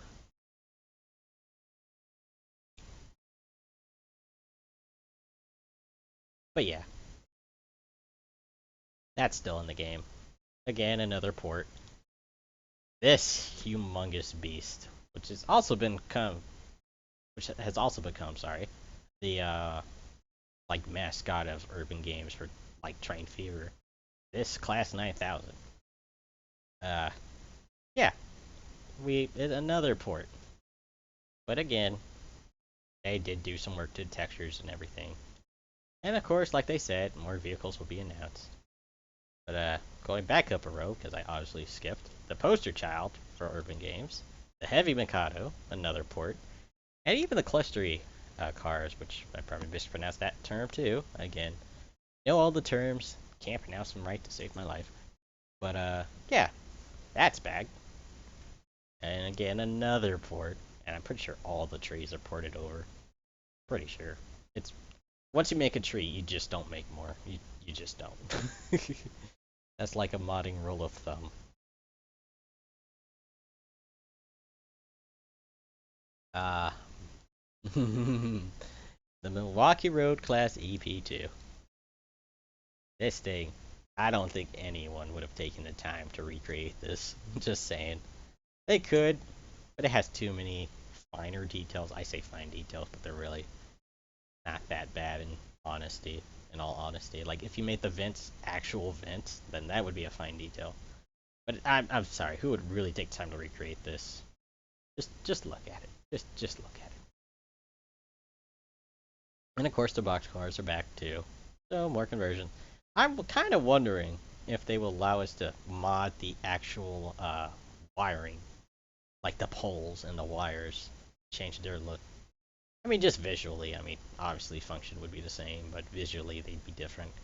Because I know American electrification looks a little bit different back in the day than modern ones do. I hope they let us do that. I also hope they let us mod track speed, because one of those mods I wanted to make, it's supposed to go faster than 186 miles per hour, but that's the fastest speed of the fastest train in Train Fever, which is the TGV. So, yeah, it's hard locked into track speed. But if they allow us to actually make custom tracks, or at least mod the existing ones, I will gladly do that. Because I want maglevs. Even if they just hover above normal tracks, I want maglevs, and I want them to go like 500 miles an hour. So I hope they open that up. Here we go. I really should have remembered the name of this thing, because it was in locomotion. But the Junkers F-13. It doesn't sound like a plane you want to fly in, but trust me, it was fine. Gets the job done. You can actually see, again, just how big this map is. It actually looks like it extends much further than here, if you look in this tiny little section there. But, just, it's beautiful. It's beautiful. And, oh yeah, the tracks age and rust with use. I hope they do that too, because that would make sense if everything else can. Same goes for roads, especially roads in America, because I hate to admit it, but our road system, it needs some patches for all these holes and stuff we got. Especially around where I live. But, let's see, what else? Yeah, it's just shiny. By shiny, I mean it's kind of dull, because it does look a bit worn out. But you can see the inside of the cockpit, even the dash, which is really interesting. I just love it. The crocodile, spelled nothing like how we spell it in America. And by that I mean the K's or C's. But the C, well, the CE 68, oh, 6/8 2. That thing. I just call them crocodiles. Yeah, it's pretty much the same. I think the colors did change a little bit, but not too much. The plane I accidentally called a Douglas DC-10. Clearly a DC-3. Yeah, look at it. And that technically does look like a different driver, but still the same general thing. This is what all the work into. Yeah, I think you were talking about the earlier stuff, but yeah, definitely. Again, you can see the fogging effect. But just look, nah, I guess I can confirm it. The reflections are definitely a still screenshot, because that's clearly a old western town with dirt road, which you obviously wouldn't be able to see from here, especially that close up. So that's a bit disappointing. Maybe we'll just have to wait for Transport Fever 2. Coming in 2020. No. I don't know. But yeah. Again, things that should have been in Train Fever 1. Yeah. Yeah, another beautiful model. I wish I had more skill and time to try stuff like this. The Alco PA, which despite being regarded as one of the most beautiful and aesthetically pleasing diesel locomotives ever built, I don't like these things look-wise. I think they're pretty ugly. Don't beat me up. I assure you. Yeah. Yeah. Oh yeah. Trust me. I know it would take a lot of GPU power, because I actually render stuff and like make stuff in Autodesk Maya 2016. And even some of the simplest things, if you turn on actual reflections properly for the textures, it takes like 10 minutes to render a single frame of animation out of like a 10-minute film. And if it's 24 seconds a frame, you're going to be there for a long time. and then your computer's probably going to crash and burn because it's always at 100%. You gotta love Maya. Just saying, for those who use it, you gotta love how resource intensive it can get sometimes. But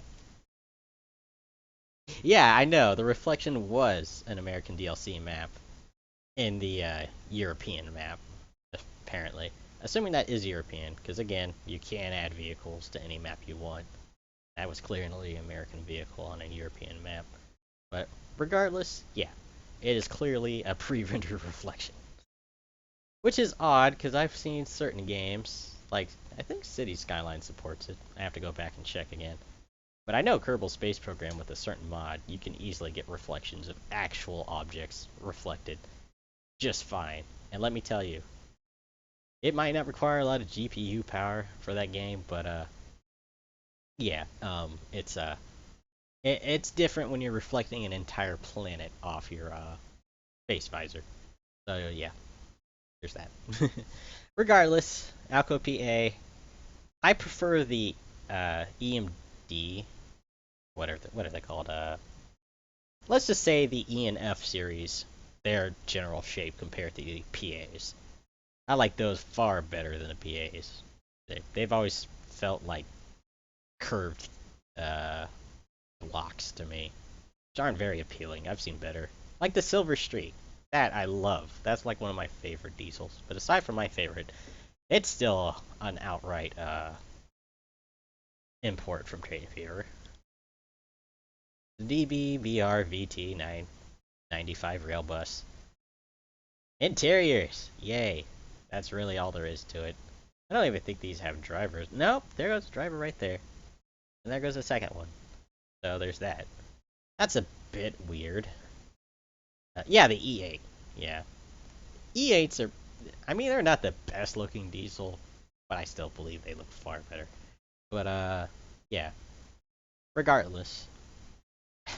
You know, I've always loved trains since I was a kid more than pretty much any other vehicle type in existence. But there are just days where I cannot remember the names to save my life, despite the fact I have them all around me, and I'm staring at one of these books right now, right behind me, because I turned around.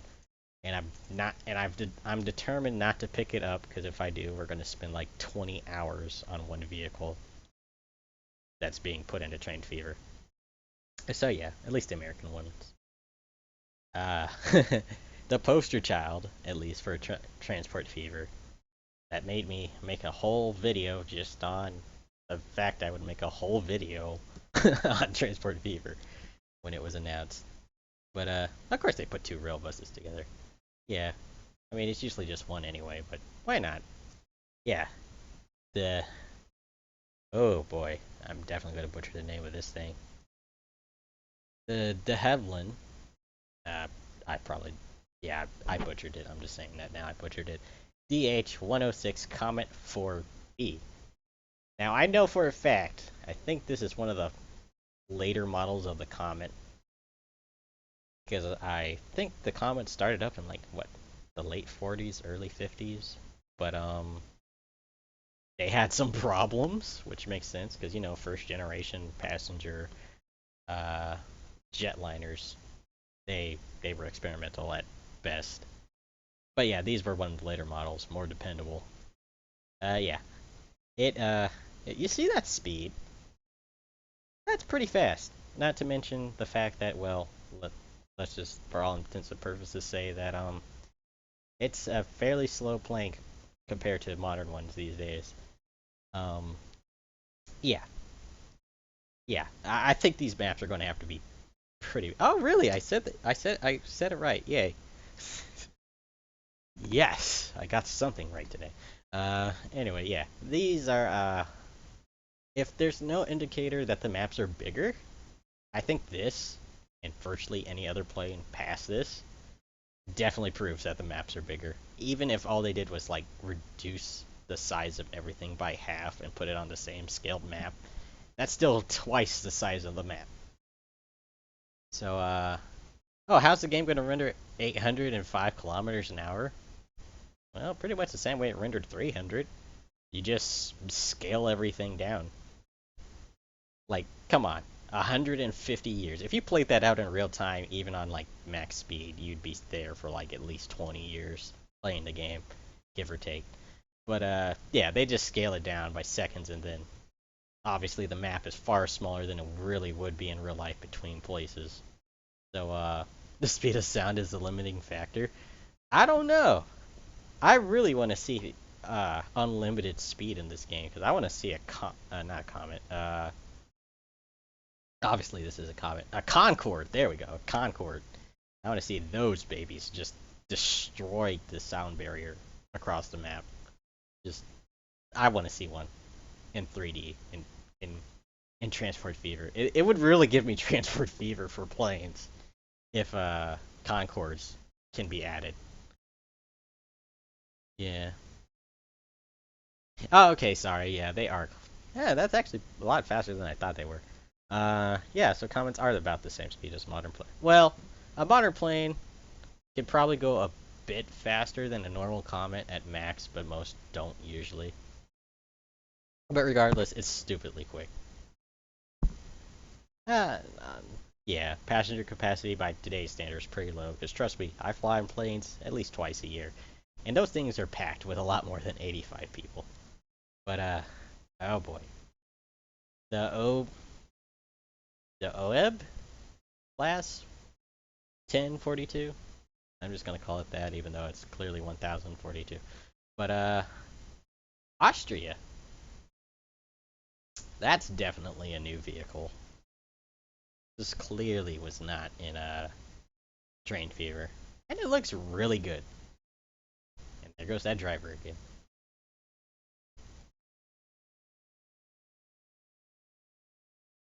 Naturally, these things, I'm just gonna call it the Mirage because initials. Why not?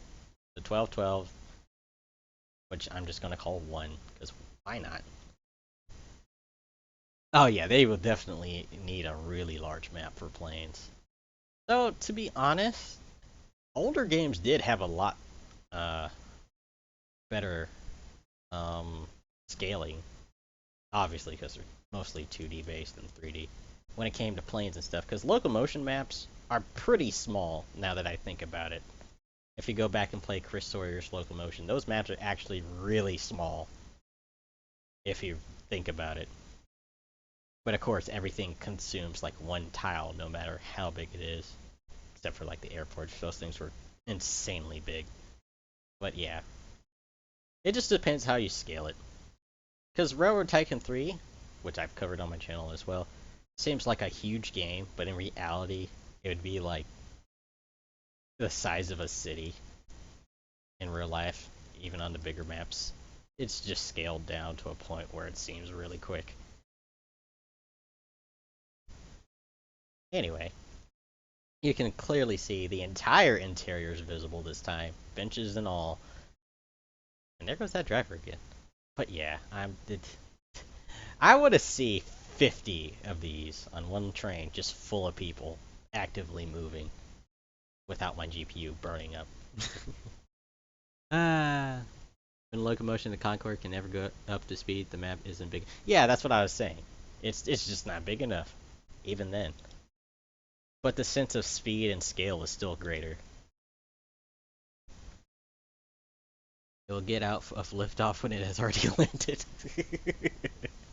That's probably true. Yeah, you just gotta love how math is involved when it comes to scaling. Just some things just don't work unless you have the power to simulate them properly. Oh, sorry. This is the Peterbilt 359, a classic American 18-wheeler. Just, it's beautiful, even though it's clearly another port. Now, one thing I do wonder, because earlier we saw those trucks around a steel mill with like coal and everything, steel, but I didn't see any custom trailers.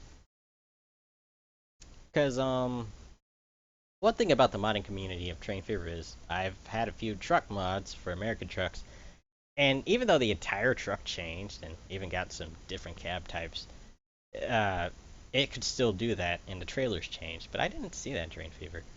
At least not in that. What am I talking about? Transport Fever. I think Train Fever has trucks that do that. I rarely use trucks though after a point in the game.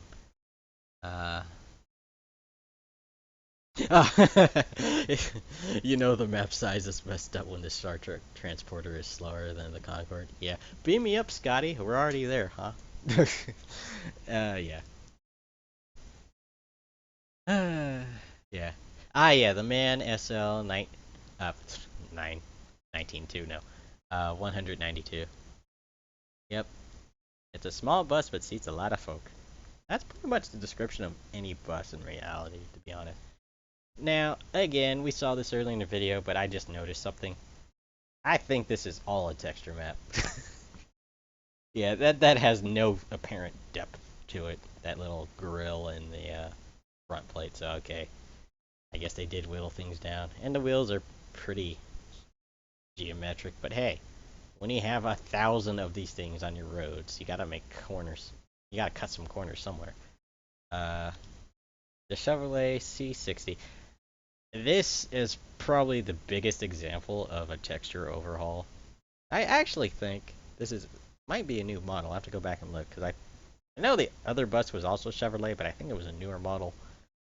Yeah, this has some apparent depth, even though it clearly doesn't. It's another texture map.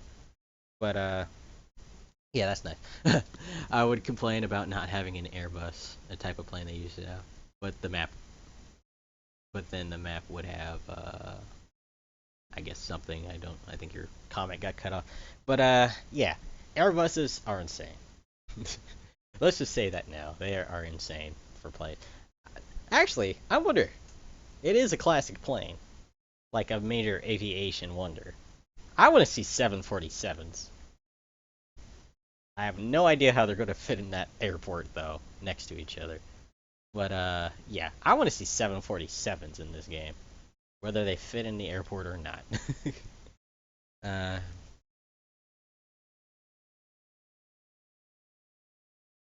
yeah. Again, apparent scaling in games. Uh, like what? That's 100,000 feet city skylines. Yeah, that's really not a lot if you think about it. A 380 for the win. Yes. Yes. There we go. The AEM7 EMD. See, I knew EMD was in there somewhere. Yeah, this thing. Not much to really say. Here goes, I'd do it again. We've already looked at this in depth too. Another clear import. The GE C48W, or the Dash A 40C, is the older variant, while this is the Dash 840W with its wider safety cap, which is really the only apparent difference between the two. Regardless, modern American diesel, not the most appealing thing in the world. Perfect for freight though, clearly, but that's it. The RE 450 commuter train. That's another import. We saw these in a lot of early videos for Train Fever too, for the electrics. Yeah, the airports are most likely World War II. No, they're a little later, like 1950 era from the one we saw. But the youngest plane was made in the 50s. Yeah, I know the youngest plane that we see so far was made in 1920, and I know those airports were like half the size of the one we saw earlier. So, yeah, I know they'll definitely have bigger airports, but the question is, how big are the airports going to be? Because that's going to be a massive usage of space if we have to have a relatively full-sized airport for some modern planes. That's going to be ridiculously huge. And let's see.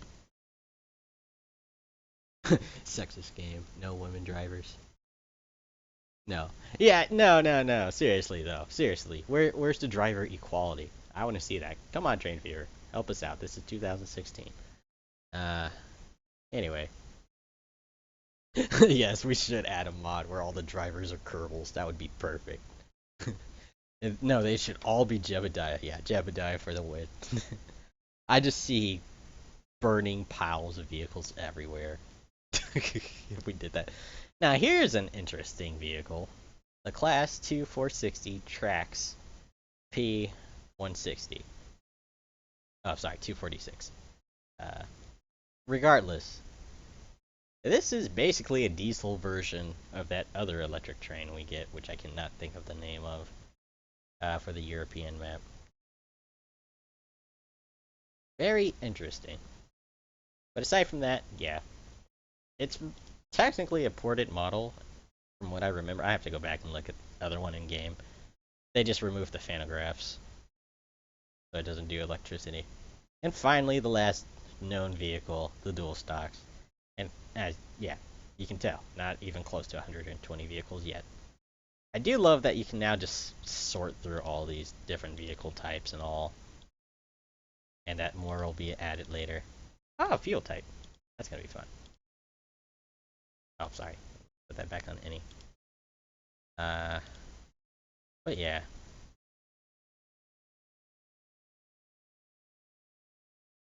But of course, the dual stocks, they've received the most interesting update. They are now gray with red and white and more gray instead of, like, what was it, blue, I think? They had a very interesting texture to begin with. They are very American, and then they turned very European. But who cares? They're still beautiful locomotives. And the cities have to have more than 10,000 people to have an airport, so the city population should be bigger, I'm pretty sure. Come on, if we had 10,000 individually simulated people on a Train Fever map, that's entirely different than that on a City Skylines map.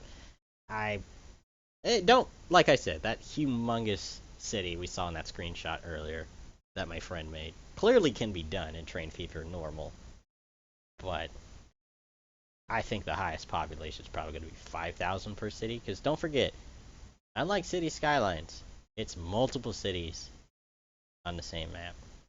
Which, yeah, you can build multiple sections of a city on City Skylines as well. But it's still multiple cities, plural. They have all their interactions and everything individually simulated, and the cargo and stuff. And Skylines does too. But it's supposed to be city to city, not inner city. So naturally, sacrifices had to be made so you can have an international airport in a town of 500 if you really want it. Alright, so now for pretty much the final part of this stream. Only 2 hours and 22 minutes basically. The screenshots. There's probably other stuff I missed, like we could go over Urban Games, Press, and Contact and all that, but y'all can do that yourselves. It's not too interesting. First image, clearly the Class 9000. Beautiful landscape. I think the tank cars got a complete overhaul as well. I think those are new. Now if you look real closely, you can see all the way down to here. And I think that's a mountain. Hard to tell. Oops. Oh, I'm back. Hard to tell. I think that's a mountain, but it might just be part of the sky. But yeah, that's a pretty long draw distance if you ask me. And it looks far, far better.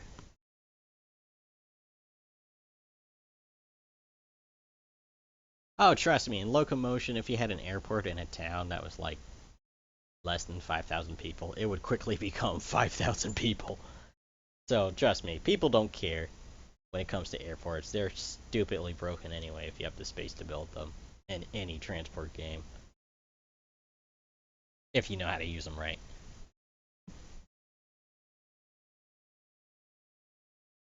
Like, if I just pulled up a screenshot from Locomotion, even when I was playing around normally, most of the cities would cover the map, just saying. Anyway, here goes that steel mill again, which I think now we can clearly see that's definitely steel, or something very close to it. It's a bit worn down.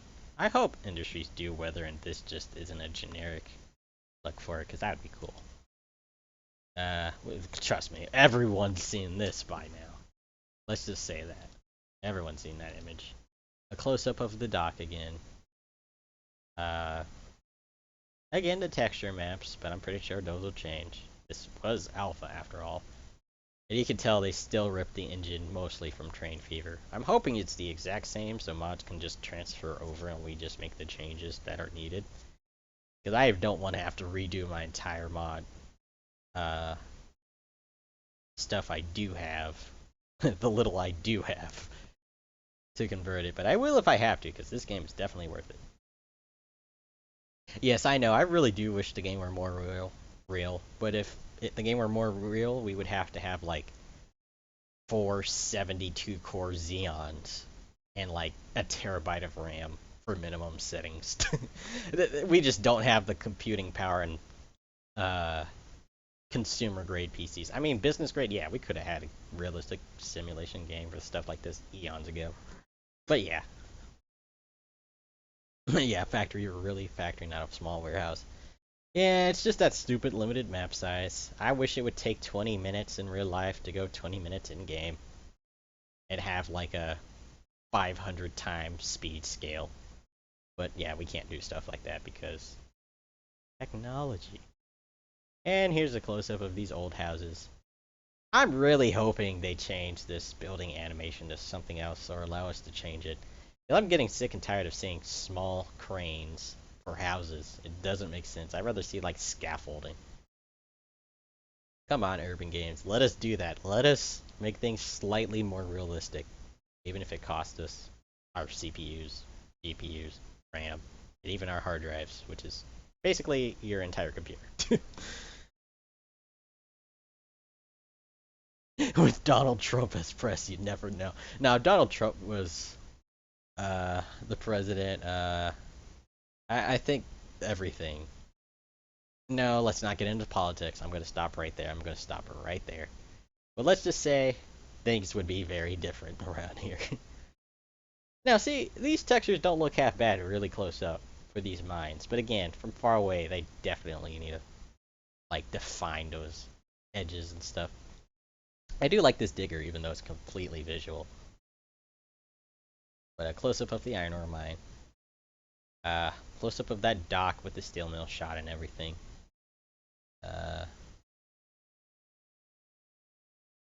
Again, I should know the name of this locomotive. I keep forgetting. Come on, help me out here, guys. I think that's a GP9?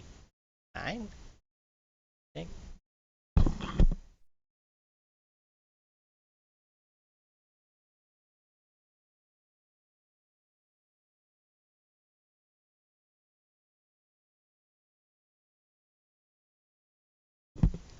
And again, the trucks. They might just be carrying goods, which is why they don't change, but I don't know. Again, just speculation here. This thing again, which I can't think of the name. Oh yeah, the Mirage, what I'm talking about. Yeah, the Mirage rail cars. And close-up of the tracks, still about the same. Trees about the same. Apparently, you can have trees much closer to tracks now, though. The Douglas DC-3. Yeah, I'm pretty sure it's a GP9 because it looks exactly the same to me, at least, from the original Train Fever model. Again, probably a close-up, and yeah, definitely a close-up of the reflection map, not actually reflecting. Sadness. But oh well, we would all have to be rocking like GeForce Titan X's and like quad SLIs if we wanted realistic reflections on all these things. uh, I think I'm hoping that's just an alpha thing with that background because that texture is a bit washed out even by 2005 graphic standards. That's kind of blurred out, kind of low quality, but come on, the plane is the real beauty in this picture. Of course, it's not lined up. I think it's just a random screenshot. A lot of these seem to be like random screenshots compared to actual beauty shots. The end station, which is a very odd camera angle. I'm hoping that's leading to free cam and not just a weird cutout of a image. But yeah. And there goes an Alco PA set. Again, I don't mind the Alco PAs. I just don't think they're that appealing.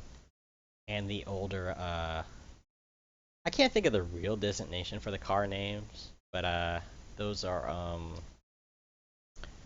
help me out here. Oh man, I really should know the names of those. I almost applied, keyword almost applied to make these passenger cars right here. These uh man, what are they called? I cannot think of it.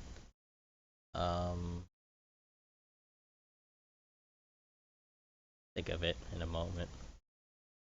Well, yes, they're streamlined, of course. But I'm trying to think of the passenger car name. You know what?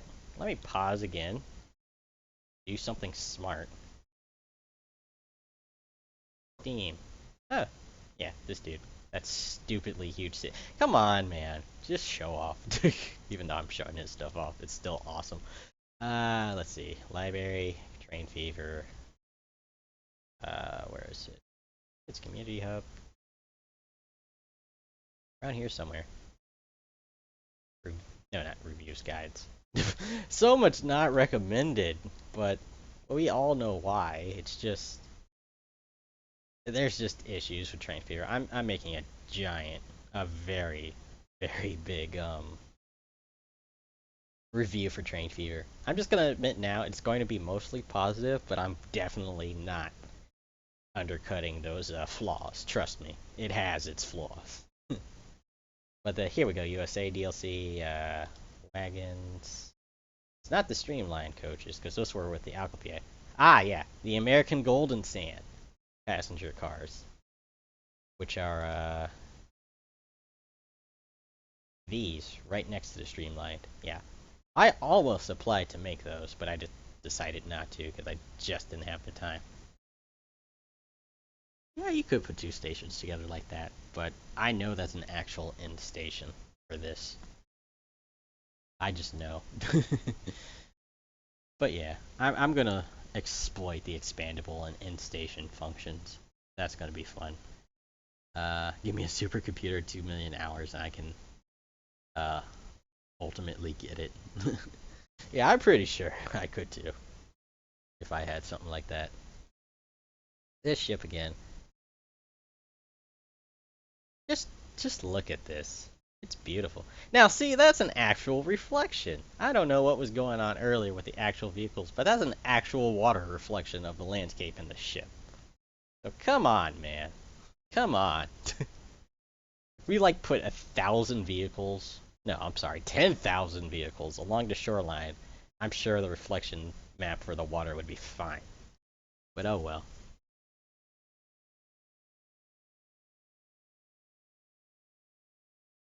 Oh, he was talking about the other one. Oh, I'm sorry. You meant this one. Oh yeah, they're totally not lined up, these cargo stations. But I did mention earlier, I hope they add an alignment feature so you could line these up if you want to. So, because I've had a few stations that are like 5 feet difference in the platform, and it's irked me because I couldn't get them closer. But yeah, those are definitely not lined up. I was talking about this shot, like how the camera angle looks like it's tilted, which I know Train Fever doesn't have as a feature. And it's actually, you know what? Let me just full screen Firefox. Okay, let me not full screen Firefox. That didn't end well. Uh, oopsie. Seizure warning. Too late. Yeah, this shot doesn't look very lined up at all to me. Anyway, a close up of the coal and iron ore mine. I think that's a coal mine. Hope it is. From far away. Yes, a close up from far away. What am I talking about? Anyway. A better close up of the airport and everything else. Again, this is more of a late 50s, early 60s airport than anything, like Albert's saying. Yeah, if we have to build a full one, that's going to be ridiculous. That's bigger than most of the small towns in Transphere, really. Uh, Even this town, it's pretty big compared. But yeah, that's impressive. And here again, we can see that ferry dock. And one of those old ships again, steaming in. I guess they didn't want to show off anything newer that they couldn't show. Despite the fact that these are clearly GP9s. I mean, these are clearly GP9s.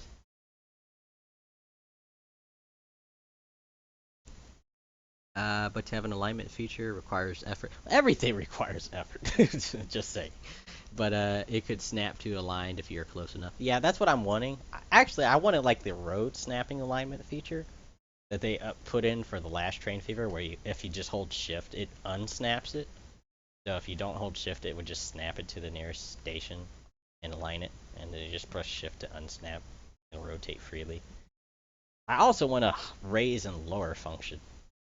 So not like an elevated station function. I mean, I would love elevated stations, but I can see why they weren't a thing in Train Fever 1 and might not. Pretty sure they won't be. But I'm just going to say might because they are opening up a lot of stuff. I can see why they aren't clearly being shown at all right now as a thing. Because you would basically have to build a road that's a station. Well, and a track that's also a station.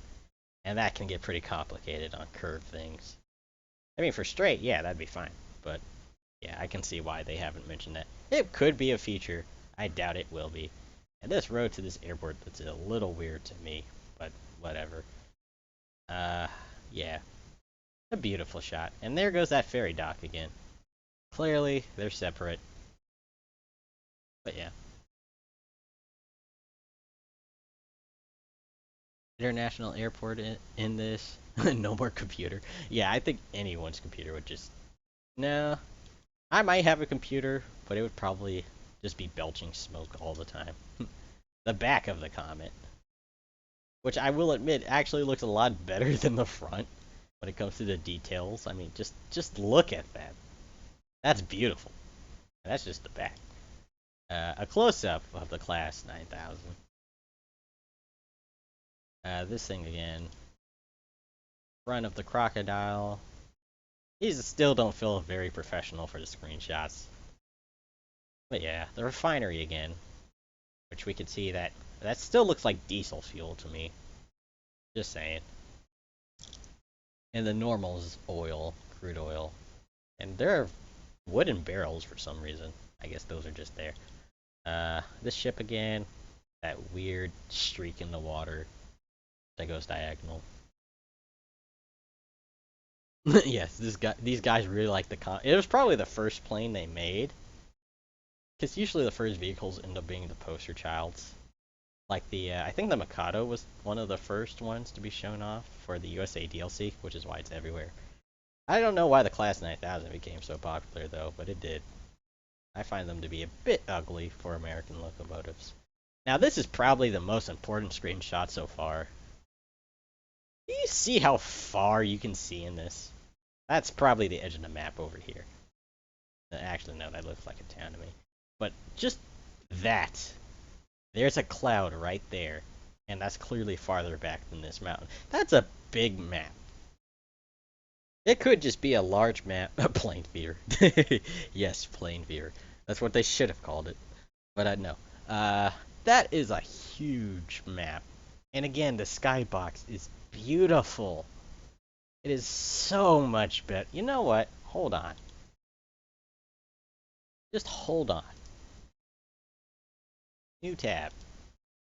Can I full screen now? Yes. Just look at it. And just look how many trees there are too. And they each have shadows and it's just beautiful. This is what I wanted from Train Fever graphically. I mean, of course the mounts still look a bit low textured even by today's standard. But it still looks beautiful. And you can clearly see just how far you can see. And there's something right there. I can't tell quite what that is. I think it's a building. It might be an industry. There's clearly something right there. But it just extends. It just extends. It doesn't look like it has a clear cutoff like in Train Fever. It just goes until it disappears. I love that. There are going to be so many beauty shots in my Transport Fever Let's Play. It's ridiculous. I might even make this my background if I'm not careful. Just gonna stare at it. But yeah. Anyway, here's a close-up of the end station. And the people and everything. They still look about as weird as they do, but... I mean, they're still pretty high poly people, considering that every single person is a person. Of course. But I mean, like, yeah. A close-up of the AEM-7. Which is worn out, clearly. And that guy again.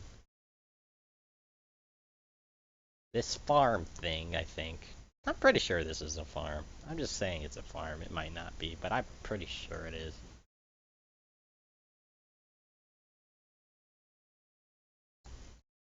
I hope the names are a little more pronounceable. No, with this game being made by predominantly, what is it? I'm just gonna say European. I know they're somewhere between Switzerland and Germany, whatever.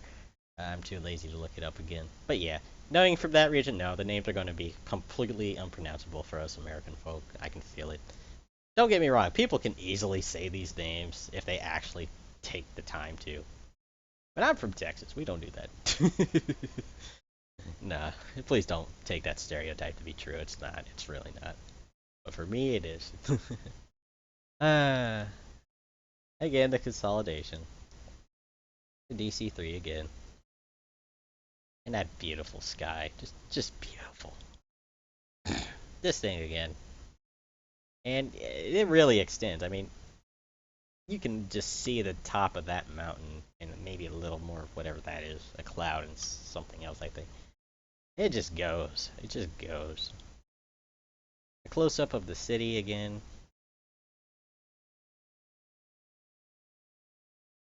Looked like European cars to me, at least from a while.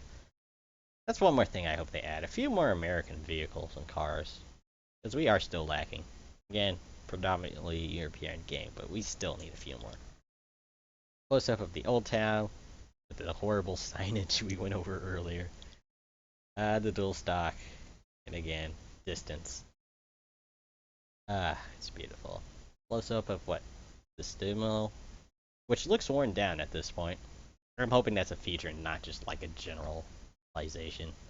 Again, I hope the beta comes out soon. You know what? I do too. I really do. Because I think they mentioned that people from the old beta would have a much higher chance of getting in, or even just be plain accepted. But I'm hoping that's actually true, because I want to cover the living daylights out of this game. I'm also hoping they put early access, which I know a lot of games don't do early access well, but you know what?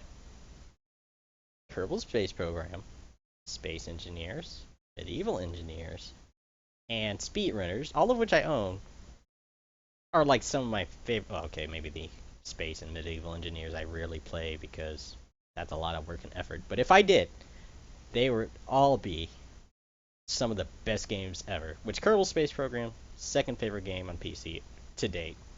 Obviously under Train Fever and obviously under Transport Fever now. But yeah. Yeah. Early access, depending on how you do it, can either be a blessing or a horrifying curse. I want the beta now. Pout. Yeah, I know, I know. I wanted the alpha though, just to see what wonderful bugs I can find, because that was the funnest thing for me in the Train Fever alpha / beta test, finding all these wonderful bugs and reporting them. I actually found an XP specific bug just because I felt like loading up XP for once in a while and finding out that it had issues with Train Fever.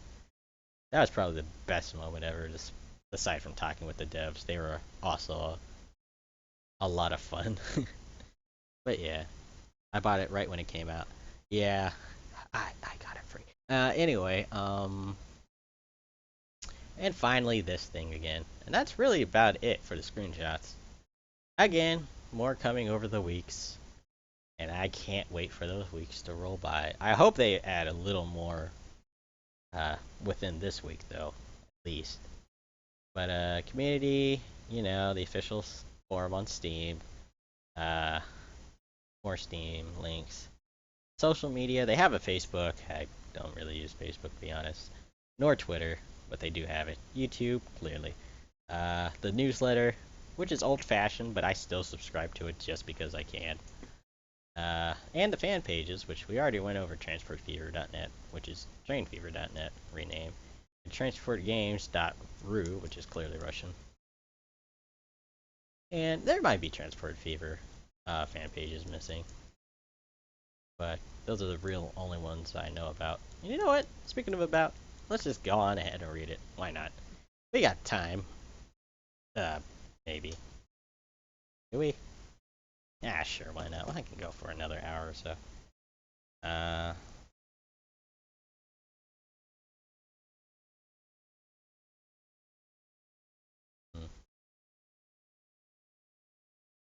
Yeah, sure, why not? Yeah, let's keep going. Yeah, but here's the Russian Train Fever. and all their other simulation games. It's like a general simulation transport hub, with a little bit of City Skylines thrown in. But yeah, they have some pretty good mods if you can figure out how to navigate Russian. Which, to be honest, I just Google Translate to the download page, link that in Russian, and just click all the tabs to find what I need, because trust me, there's a lot. But they do a pretty good job. Obviously, mostly Russian stuff, but, you know, it's there if you want it. And also for the other games, too. But let's talk about Urban Games. Urban Games is a young, dynamic, highly motivated, and talented team located in, this name again, Staffhausen, I believe, Switzerland. There we go. And obviously, Train Fever was the first game, Transfer Fever is the second game, and I'm pretty sure everyone in the world is going to get those two mixed up. Yeah. When did it come out? Got yours in September 2014. Yeah, that's about right. No, the USA DLC I believe was 2015. You know what? The, the only reason why I'm having a hard time remembering is because I got into beta and that was like what, June or July of 2014. Rain Fever, according to my information,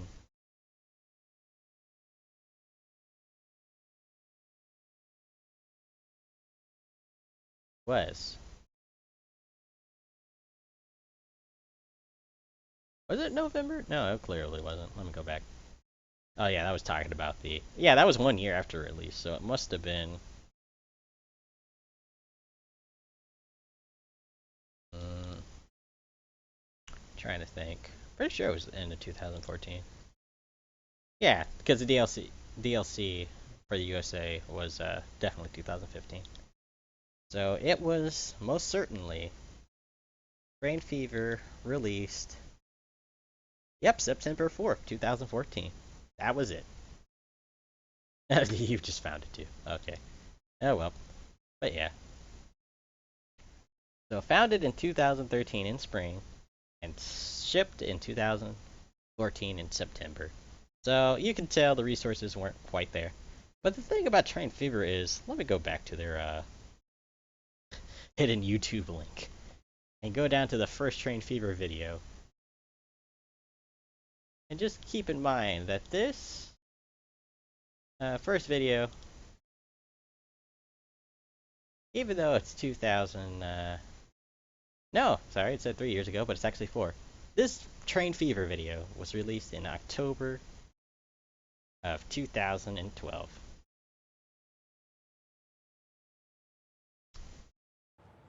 So, yeah, let's just take a quick look back at the first alpha of Train Fever before the actual alpha was released. I'm just not going to show the whole thing, but it's there for those who want to see it. But to be honest, it looked a whole lot better to me when it was this version of Train Fever. I mean, he even had a character. I mean, look at it. He had a character. And the map, it didn't look too bad. UI clearly work in progress. And everything else also, but it didn't look half bad.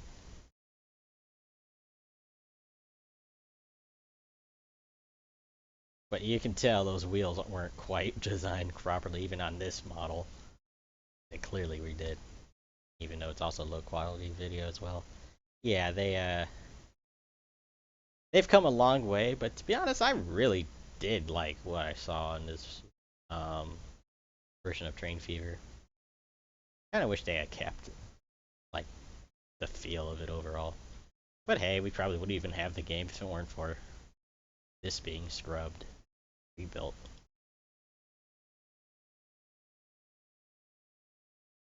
But yeah, if y'all want some old-fashioned Train Fever footage, you can go find that. It's actually a video older than that, but it's just like a city generator for the work in progress. But yeah. Anyway, 150,000 sales, big success, and double the workforce, which is probably why it took us this long to get Transport Fever. So it's only been developed for about 2 years, but clearly Train Fever engine, so technically 5. Well, no, what am I thought? Math, sorry guys, math. 3 years, give or take. But, yeah. Employees, 9. That's a very small team. And, of course, the team and their jobs. But, yeah. Let's just see what the press page has. Now, there's a shot that we should have seen earlier. A comment at the airport with slightly more modern vehicles. But hey, it happens. Actually, that looks like a far more modern airport, really. But, oh well. Oh, there's a press kit. I'm tempted to download that. And obviously, you can download the trailer too. Yeah, they even have the logos in a nice, usable listing. Press inquiries, press mailing list, and YouTube and streamers. You know what? I really need to put out an email for this. Now I think about it. That'd probably solidify my beta test position, assuming they even do a beta test, really. And contact support. Well, Switzerland. No, not just that. But obviously the email for Urban Games themselves, GHBM, well, GMBH, if I could speak, and Train Fever. No, sorry. Transportfever.com. And all this will be stuff. So you know what, guys? I'm definitely going to take advantage of this press. Numerous crap. I saw it first. No, I'm just kidding. But yeah, I think if y'all actually do stream or let's play, y'all should take advantage of it too.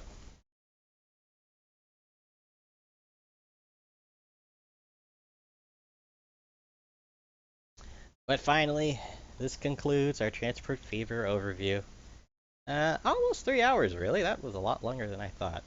2 hours, 51 minutes. But yeah, I'm liking what I see. Just saying. I'm really liking what I see. Sure, it isn't much, but it's a whole lot more than what we have right now. So, I can take questions. Maybe a few more minutes. Well, obviously, there's a question right now. What do you think of Gambitious? I don't know anything about them. To be honest, I barely know anything about them myself. So, not much to think. I think if they're the ones responsible for all these changes, yay. If not, yay? I don't know. But yeah. I mean, I think I've heard of them before. I think they're decent at least. And again, I think Joe would do a great job with their games, and clearly their last few games before they changed their branding and everything were let me put that. Clearly far lower quality. I shall always remember Industry Giant 2 and Transport Giant. Yeah, Industry Giant 1 maybe, but I haven't really played that one. Well, pretty much talked about everything I want to talk about. Let's play some Train Fever. Just to relish in how much things have already changed in these shots alone. I can't think of anything else to do. Yay. Keep in mind, this is my temporary install, so you might see all of these wonderful games. But if I go to installed, sadness. I only have 2. Yeah, Need for Speed, which clearly this whole stream would not be about. So that's an actually pretty fun game, despite its humongous price tag. But yeah, Train Fever. Let's do this. And you know what? I just noticed something terrible. I forgot to re-enable music after we watched that first video. I'm so sorry, guys. Hold on. Wow, I actually talked almost 2.5 hours if I count the video beforehand without music. That's insane. Anyway, Train Fever. If y'all are wondering why I'm not using the in-game music, it's because I don't feel like it. Anyway, small map, flat, easy, 1850. You know what? No. We're just gonna make it 1900, randomize. Alright. But I don't feel like playing a whole map. I just want to play something fun.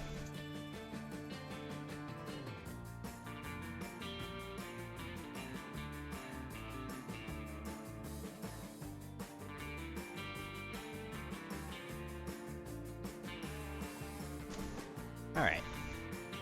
I keep forgetting I have to pause the game when it starts, so I always lose that first, the very important day. But yeah, a decent sized map. And here's the reason why I wish we had ships. It is steel mill? Steel mill. Oh my goodness. That looks terrible. But hey, it's better than nothing. And you see this, well, to be honest, there isn't a very good example. Usually there's a better one. But let's say this iron ore coal mine. Naturally, we can transfer stuff between vehicles. We could simply just have ported things down and say here, or even here. Just built a dock and ferried it down to here. If we had ships. But, oh well. Notice how all the lakes look the same. Yeah, that's just the map generator. I think that's a limitation. I hope that, I really hope that, Transport Fever has a better map gen. To be honest, the water in Train Fever does look pretty good at certain angles, but it's clearly way too blue in certain places, and a bit uglier in others. And there goes that horribly photoshopped sun right there. It's stuff like that. I mean, the skybox looks terrible. It's absolutely terrible. And the fading is just like, oh yeah, I can see that hill, and then gone. Yeah. Looking back at Train Fever 1, it just reminds you of the other things that happened. Let me zoom back out real quick. Yeah, that fade. Keep in mind, this is maximum graphics setting. And 2K resolution, downscaled to 720p for streaming, of course. And yeah, that's the fading. Yeah, it's clear to tell that's the edge of the map. Now, of course, if I had the Nordic DLC, things would look a whole lot better, but even then, still obvious. But whatever, we're not here to complain about a game we're clearly getting a sequel to. We're here to play the last few fleeting moments of a game that's about to get a sequel. You know, it's St. Petersburg to Elk Grove seems like a good idea to me. Probably isn't, but I don't care right now. So we're just gonna build a station. I always like building double track. Just gonna rotate this. Fine. Well. Yep, problem number 1. Have to delete something. You don't want to delete. But this is a temporary map anyway, so you know what? Stay right about there. Can I fit, nope. Oh well, I have to build that somewhere else. Delete you, my good man. Build you a road. Yeah, I told you we'd be streaming Train Fever eventually. Anyway. Gonna build some track. I usually build double track, but you know what? This is the start. I'll build single this time. I hope stuff like this goes away. Because you easily could build through this, but the problem is sectioning. That's one section, that's 2 sections. So naturally you have to go between where the sections meet, or to fit it properly. Like that. Annoying, but I see why they did it.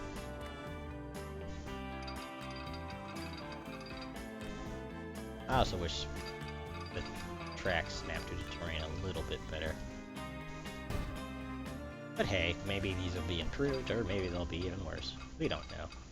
All we know is the game looks absolutely amazing. I don't even have contour lines up right now. I don't really care. Ooh, that would be an interesting place for a station. Let's see, will it fit? Yeah, no. Aw. Now without some, yeah, now without some major work. Aw. Really went to put that there. Fine. I'll just do this. It's gonna cost a whole lot more money than I wanted to. Oh wait, hold on. With those sections... No, thank goodness. That's a huge demolition cost. But you know what? Let's gonna build on outside of town and use buses. By buses, I mean, should be actual buses. Because I start 1900. Pretty sure. I may call road crossings overpasses. It's a total nightmare to set up because of main route business. Well, to be honest, I like trains. So, I can live with road crossings, which ultimately mess me over later. But to be honest, I really use road. If anything, it helps me because cars have a harder time getting through. Always a good thing. If there's anything that kills your transportation business faster, it's when people can get there themselves.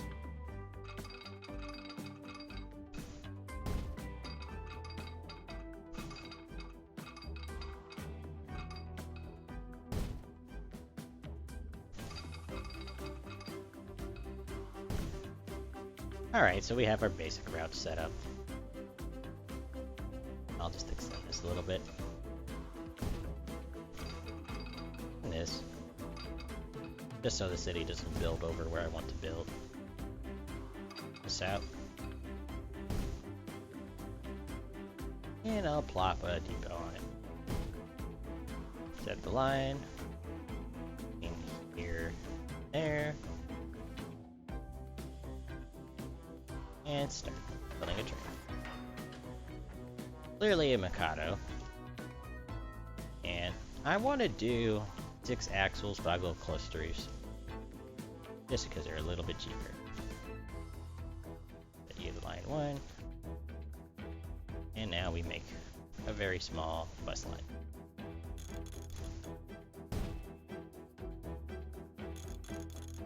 Connect some of the town a little better.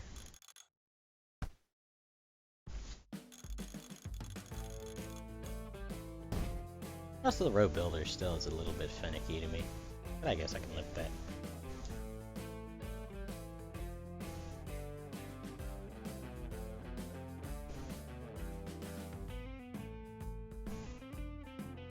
Now let's see.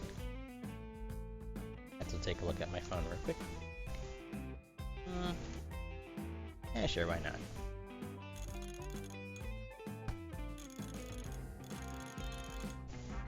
I wish there was a way to determine where the bin would automatically go. Because sometimes it goes to the left and sometimes it bends to the right, so I have to fiddle with it. Place those there. And as much as I love having my stations even farther apart like real life, I'll keep it relatively close.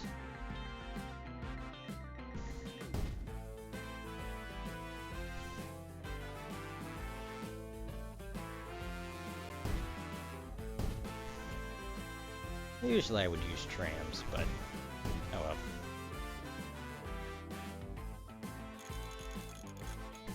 Oh, that seems like a hill. Or is it? Hard to tell.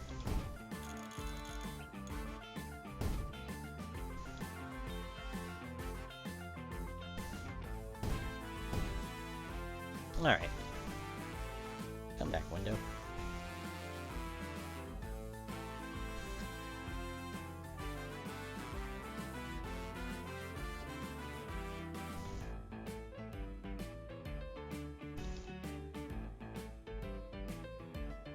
I'm gonna go simple bus line. I should probably do the other way. I'm gonna hold off a little while before I do.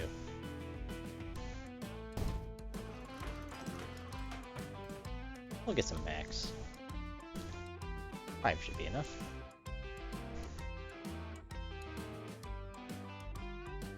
And close enough. And you know what? Just build a few over here. Oh, darn. Hold on. A feature I wish we had right now. Building over tracks with roads. Whatever. Should have built that first. Ah, don't curve that way. Don't curve that way. There we go. It's just stuff like that. I wish we had a bit finer control over.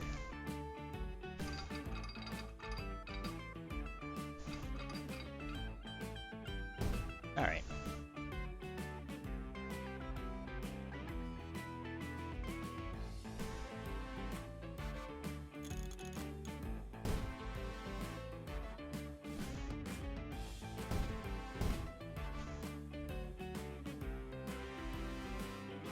This town is much, much bigger than the other one.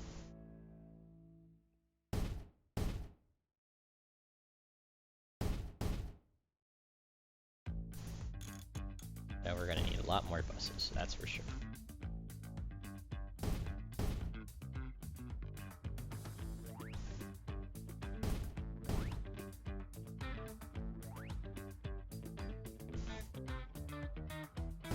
And because this is a temporary map, I don't really care too much about long term.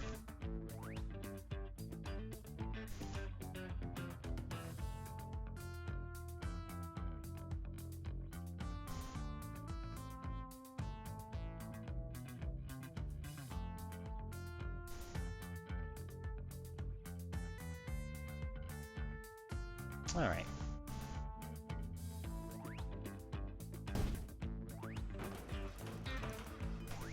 So I'll build 8. 8. Oh, okay, 7. And let's ride a train, just because we can. We're going to be in the red for a while, though.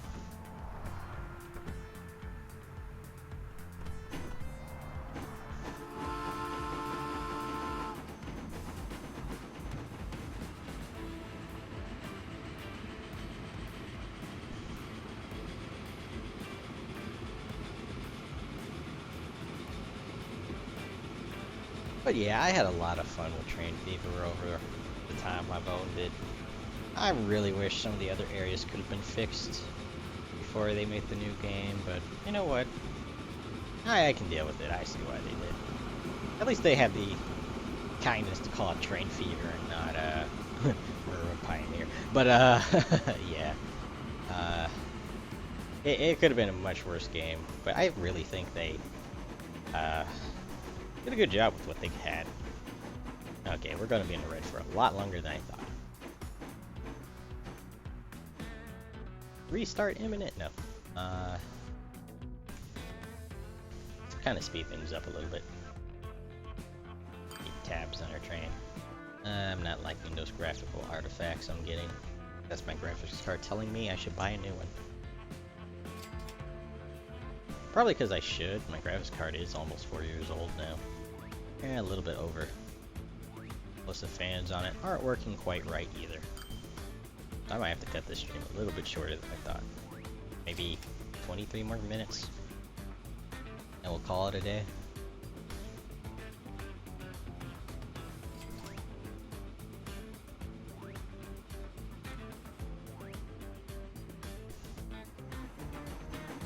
Ooh, passengers. Got one.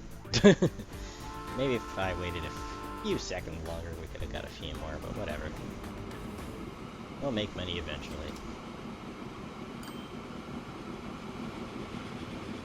Let's just appreciate the beauty of Train Fever, because I already thought this was a pretty beautiful game when it came out. And now that I've seen Transport Fever, I'm just not going to stop playing that. It'll probably end up being a daily series, even though I know I can't do a daily series. I will make sure I do a daily series. That game is just gorgeous, and it hasn't even gone into beta.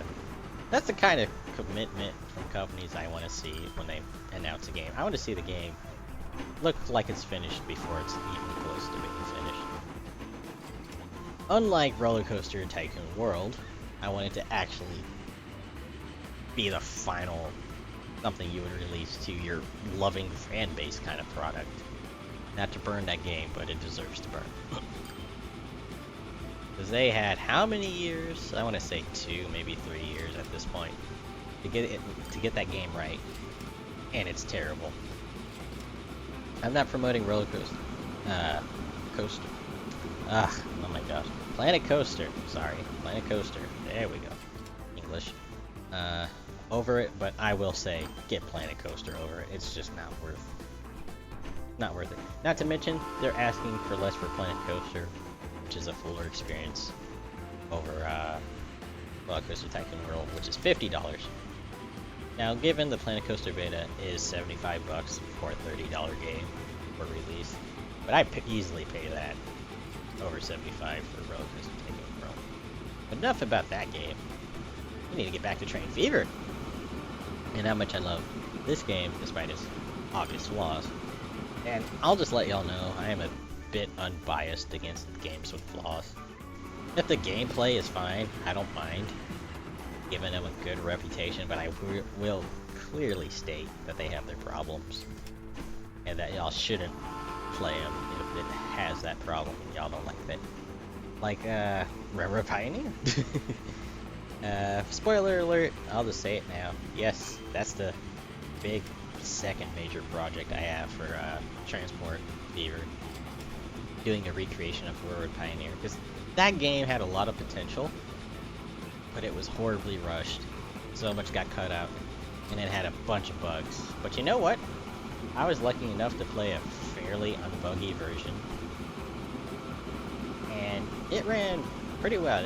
You know, we're already getting slowed down a bit right now. I'm still saying that's my graphics card. Just let's face it, an i7 doesn't lag on games like this. It just doesn't. Even City Skylines only uses like maybe 50-60% at most on a full map.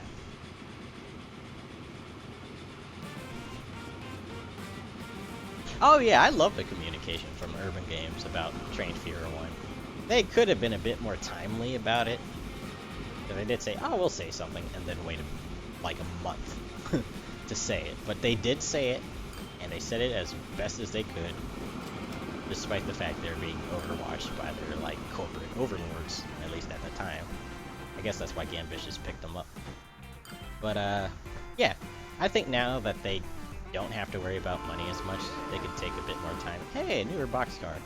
But I think they'll take a lot more time into polishing, which they clearly have.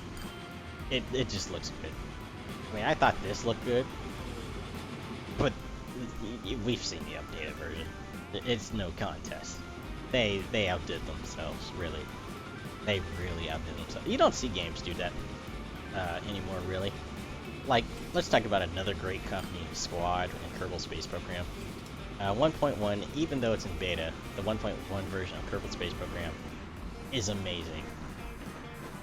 They went from Unity 4 to Unity 5 and made sure that 99% of everything you port over works correctly. Oh, also we're making money. But, yeah, companies don't do that these days. They would say, oh yeah, either new game or pay up for this patch, or you're stuck with the old one. They just don't recreate the whole game in a new engine and make it compatible and say it's free. They just don't. But Train Fever, technically, sure you have to buy it again. I'm sure they'll give a discount. I hope they'll give a discount, even though I had a free discount. But yeah, I'm pretty sure they'll keep their community close. They kind of have to, because they're not a big company. And that's why I always love small companies. They pay attention to their fans a whole lot better than EA. But yeah. Yes, KSP is awesome. Even if you don't know what a rocket is, just play Kerbal Space Program. It's the best money you'll probably spend on a Steam game. It's fun, unless you hate math and physics. If you hate math and physics, well, hey, you technically don't really deserve to live, because everything is math and physics, really. If you believe in religion, it still comes down to math and physics. But, regardless, yeah. Kerbal Space Program, just play it.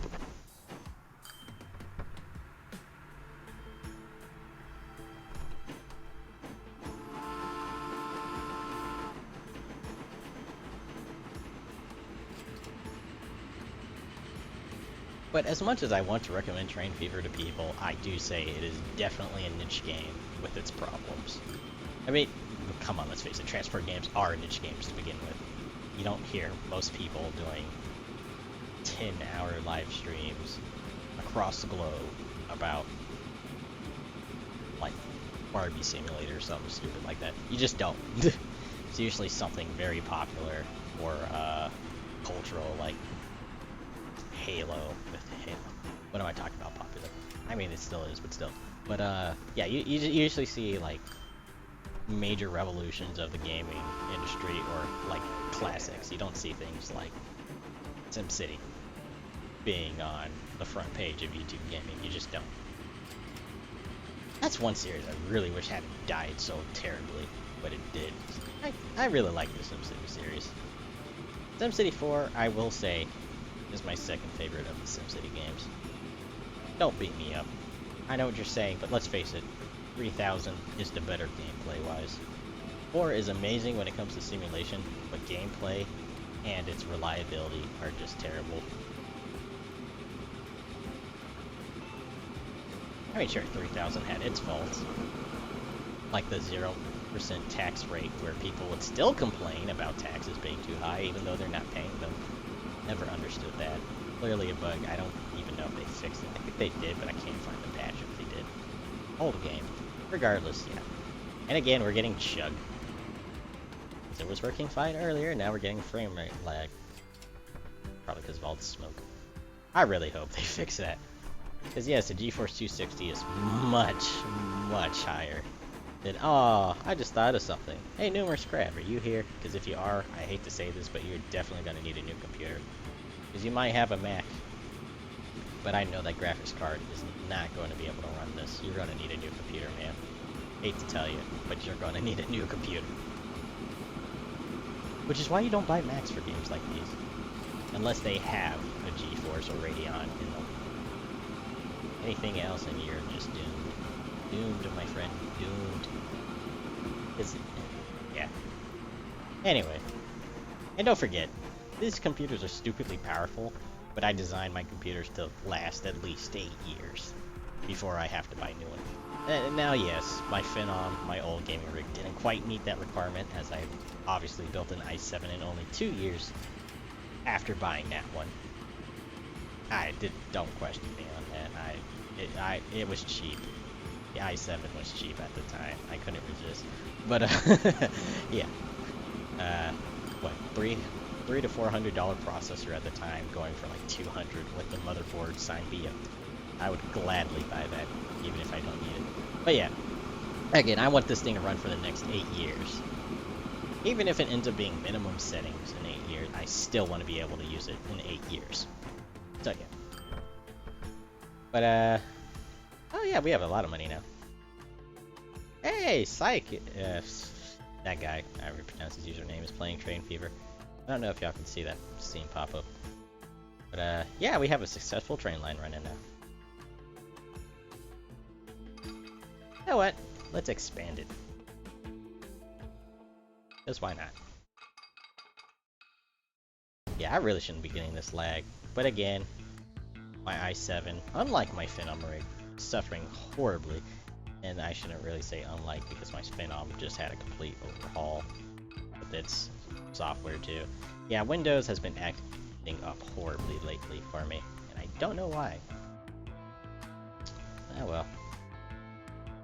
One thing about Macs I will say is perfectly fine. macOS doesn't give me nearly as many problems as Windows. But hey, I'm a 90s kid. I grew up on a Mac, and I was raised on a PC. Don't ask me how that works. I still don't understand it either. But that just seems to be a weird thing these days. If you grew up on a Mac in the 90s, you went to a PC. And if you grew up on a PC in the 90s, you went to a Mac. Not always true, but I just think it's hilarious. That totally happened to me.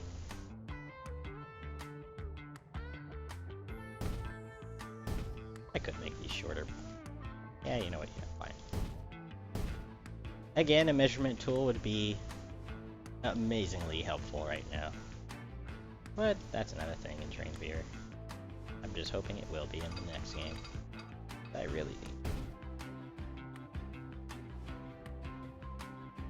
Anyway, though the best feature to Train Fever that they did add of all time was one-way signals. And that's about it. One-way signals and waypoints made the game like 500 times easier, just to say that. Because signaling back without one-way signals was terrible.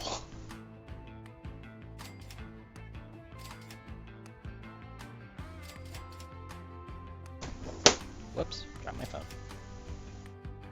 Thank goodness for OtterBox, or I'd be crying right now.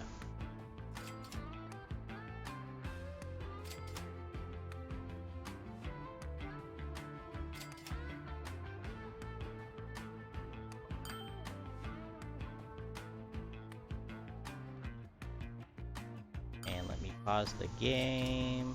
Oh, why'd you switch track there? Yeah. Okay. Did I mess something up? Yes, I did. Whatever. Now we have that. Was Kato with how many? 5. 5 plus 3 cars.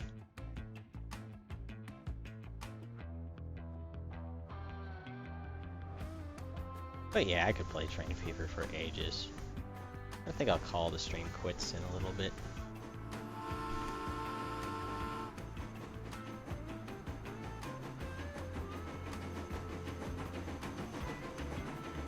Again, American crossing signals would be great. I don't have to keep bringing in mods for them.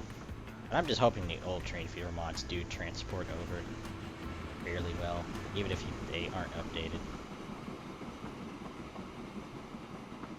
But this is just like what I like to do in Train Fever, just get to ground level, hit Alt-G, except it doesn't work because I didn't modify this version of Train Fever yet, because I downloaded it before the stream very quickly. I should have prepared a bit more in advance, but you know what? Those who know me, I don't do that. And I usually just sit here alongside the tracks and just watch trains roll by. It's the most satisfying thing ever, and now I can see planes and boats and a beautiful skybox. It's going to be glorious. But this makes me happy. And I'm just gonna be ecstatic. If I don't sound like a little schoolgirl when Transport Fever comes out, it's probably because I have broken my voice screaming over all the wonderful new features they've added. But oh well. Kind of a shame this game's just gonna be dumped off as it is, but then again, it did get a patch that it wasn't supposed to, because we begged. And that's another thing, we begged and they actually gave it to us. That was awesome. Because they really didn't have to do this. But they're nice.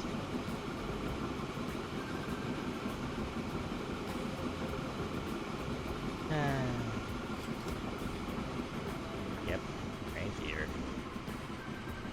An amazing game made by like, what, 5 people, give or take? Maybe 4 originally? I have to go back and look. On a custom game engine, no less, which is an amazing feat these days, because most people just cheapen out and use like Unity or Unreal, which, don't get me wrong, those are beautiful game engines, but there's just a sense of accomplishment you get when you make a game using your own code. And it turns out well.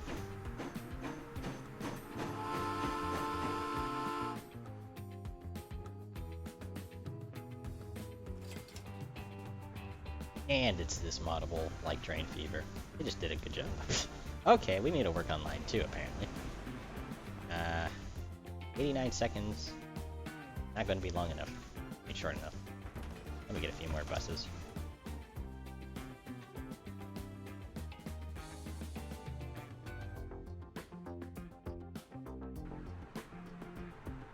Gonna mess up the schedule a little bit, but oh well. Yeah, see, that's the kind of stuff I wanted to see in this game. 9 people sitting in this thing. Even though I can clearly see more than 9 people. And the driver. But now it's a thing. And I'm going to exploit that fully. And I'm pretty sure these are going to be in the game as well. Pretty sure. Because they're the best example of, like, the interior space and everything. Because they're giant, open rectangles with wheels. But oh well. I especially want to see those steam trams running around with actual smoke coming out of them and everything. That would be awesome. But I can't ask for too much. I'm sure they'll probably do something like that. But yeah, $3 million. And all we did was connect these two towns. Night Fever, if you know what you're doing, a very easy game. When you try doing fancy stuff like that other dude, then it becomes a problem.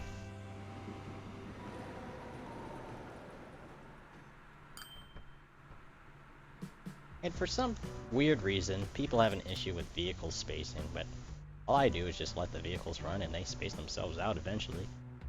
Sure, it causes problems when you add more, but it spaces out. I never found a real need for timetables, but again, I don't think timetables will be a thing because it's not a 24-hour cycle.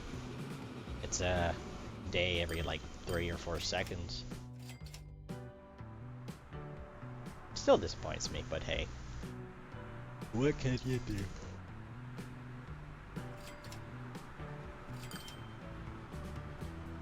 Oh well. Yeah, I'll go for maybe another 5 minutes and cut the stream. But I had a lot of fun talking with you guys over this stuff. I can't wait to see what they have next. I'll probably make mini-sodes about the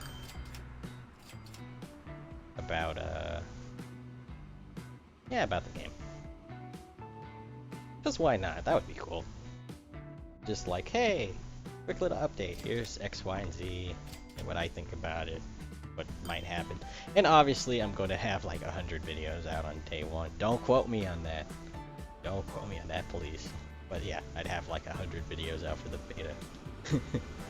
Like the first hour comes out, just like 100 videos. They're all 1 second long. No. But yeah.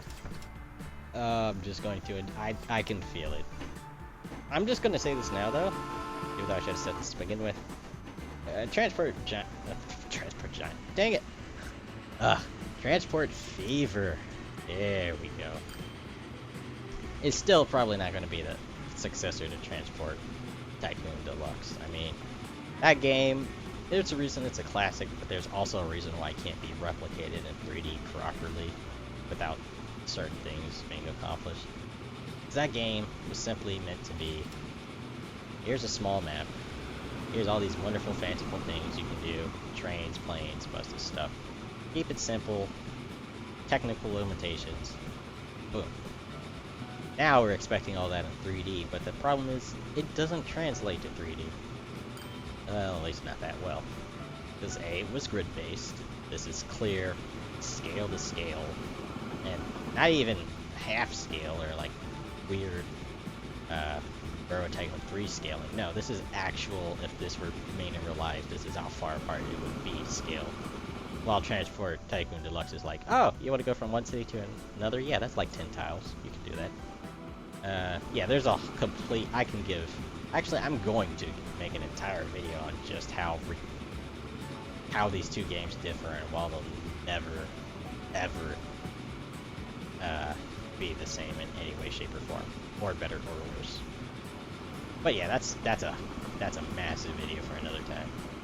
Oh, wait, there weren't things to say. I like the idea of timetables.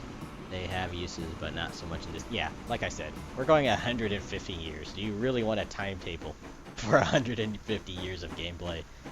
I mean, it might make sense for the scenarios. Just have a 24-hour clock and say give players a few months or maybe a year or two and just have an extra game speed and be like, hey, yeah, you have 2 years to do X, Y, and Z on a daily schedule. Because to be honest, when I was planning out Railroad Pioneer 2, which is totally a fan game, I don't work for the remains of Joe Wood, sadly. The remains of Joe Wood, ugh. I don't want to talk about them, but they do a decent job. Regardless, yeah, UIG. But, yeah, when I was playing that out, I wanted the game to be completely 24-hour. And, like, you could skip days, months, and years, even, if you set things up right. And it would only unpause between if something bad happened. But that's the kind of time scale I wanted. In that case, yeah, timetables would be perfect, because it would have 24-hour days that were actually 24 hours in real time. But again, Train Fever, 150 years. Not going to happen. just not. Let alone Transport Fever. Just, sorry guys. No dice. Vehicles auto space though, I wish it was more aggressive. There's no need. Yeah, I really wish you could just say, hey, once you send these vehicles out, give them like a 30-second delay or something before the next one automatically. But I mean, it does auto space out eventually anyway. That's how I built all my networks. I wish I had one of my older maps, but sadly they're so full of old mods that I don't even have right now on this install. It'd take me a while to load them up. Oh well.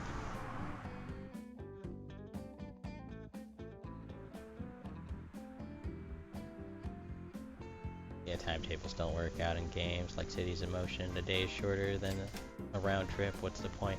Yeah, I mean, it's Cities in Motion too, clearly, because that was a day and night cycle game. I just wish that game had like one extra game speed. It really needed it. But, yeah, if it's not a 24-hour day, there's not a point. Unless we're talking about, oh, a train every month or two, in which case, yeah, a timetable for that's fine. But, again, if you're having a train go every month or two, there's not a point. Whatever. I'm sure in real life that makes sense, but not in a game like this. One thing I've always wondered about Train Fever is, why on earth are these covers for the platforms like sectioned? Like, it lights up the entire track, but it sections out a piece of the platform. I've never understood that. Oh well, maybe it was a feature that was added or something, or maybe it's just the load of, like, the zone passengers reach fill up in, so it's not one giant thing and causes problems. There's a reason. Ah well. Anyway, this has been Jam764, and I know I didn't even cover Train Fever that much, really. But come on, if you just do something like this, the rest just connects. You can make a loop, demolish parts of the city you don't need. I mean, I have 3 seasons of Train Fever. Technically 2 if you count the failure of the second season.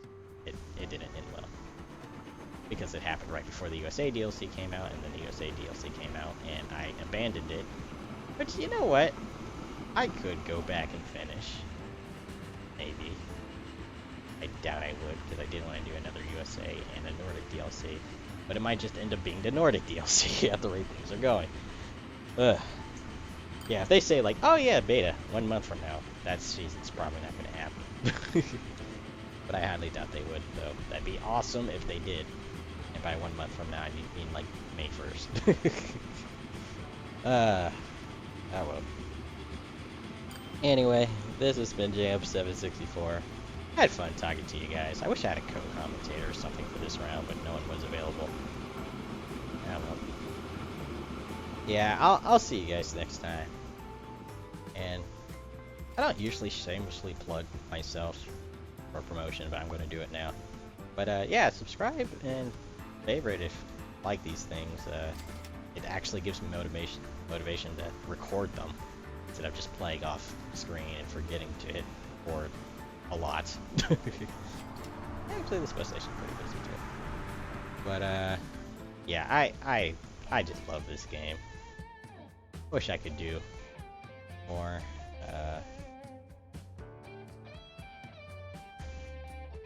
Even though that's probably not my final save. Whatever. I had fun. I need to do stuff like this more often. I just wish I had a game to actually show behind all of it. Oh yeah, Transocean is wait, there's Transocean Rivals? When did that happen? I think I missed something. Let me check my Steam wish list real quick. Really, I must have missed something. Yes, Trains a New Era is all the way down here. I just haven't had time to go back and look through these games and update my list aside from the obvious top 10. I swear I had Transocean in here somewhere. Oh well. Luster Truck, that'd be much higher. But that's a story for a different time.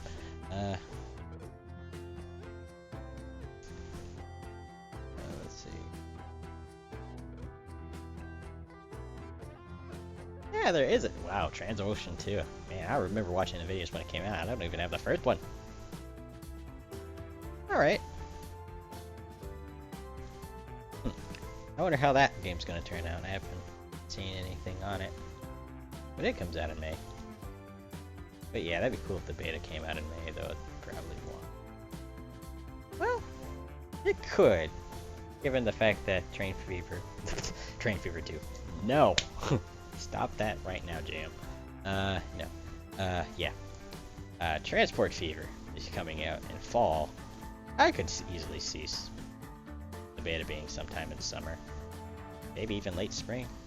But again, I don't work for Urban Games. But yeah. Oh, it went on pre-sale too. That's why I didn't hear of it. Well, I usually used to like look up transport games and stuff a lot. But I don't know. Anyway, this has been Jam764, and I'll see you guys next time, I guess. Bye, everyone.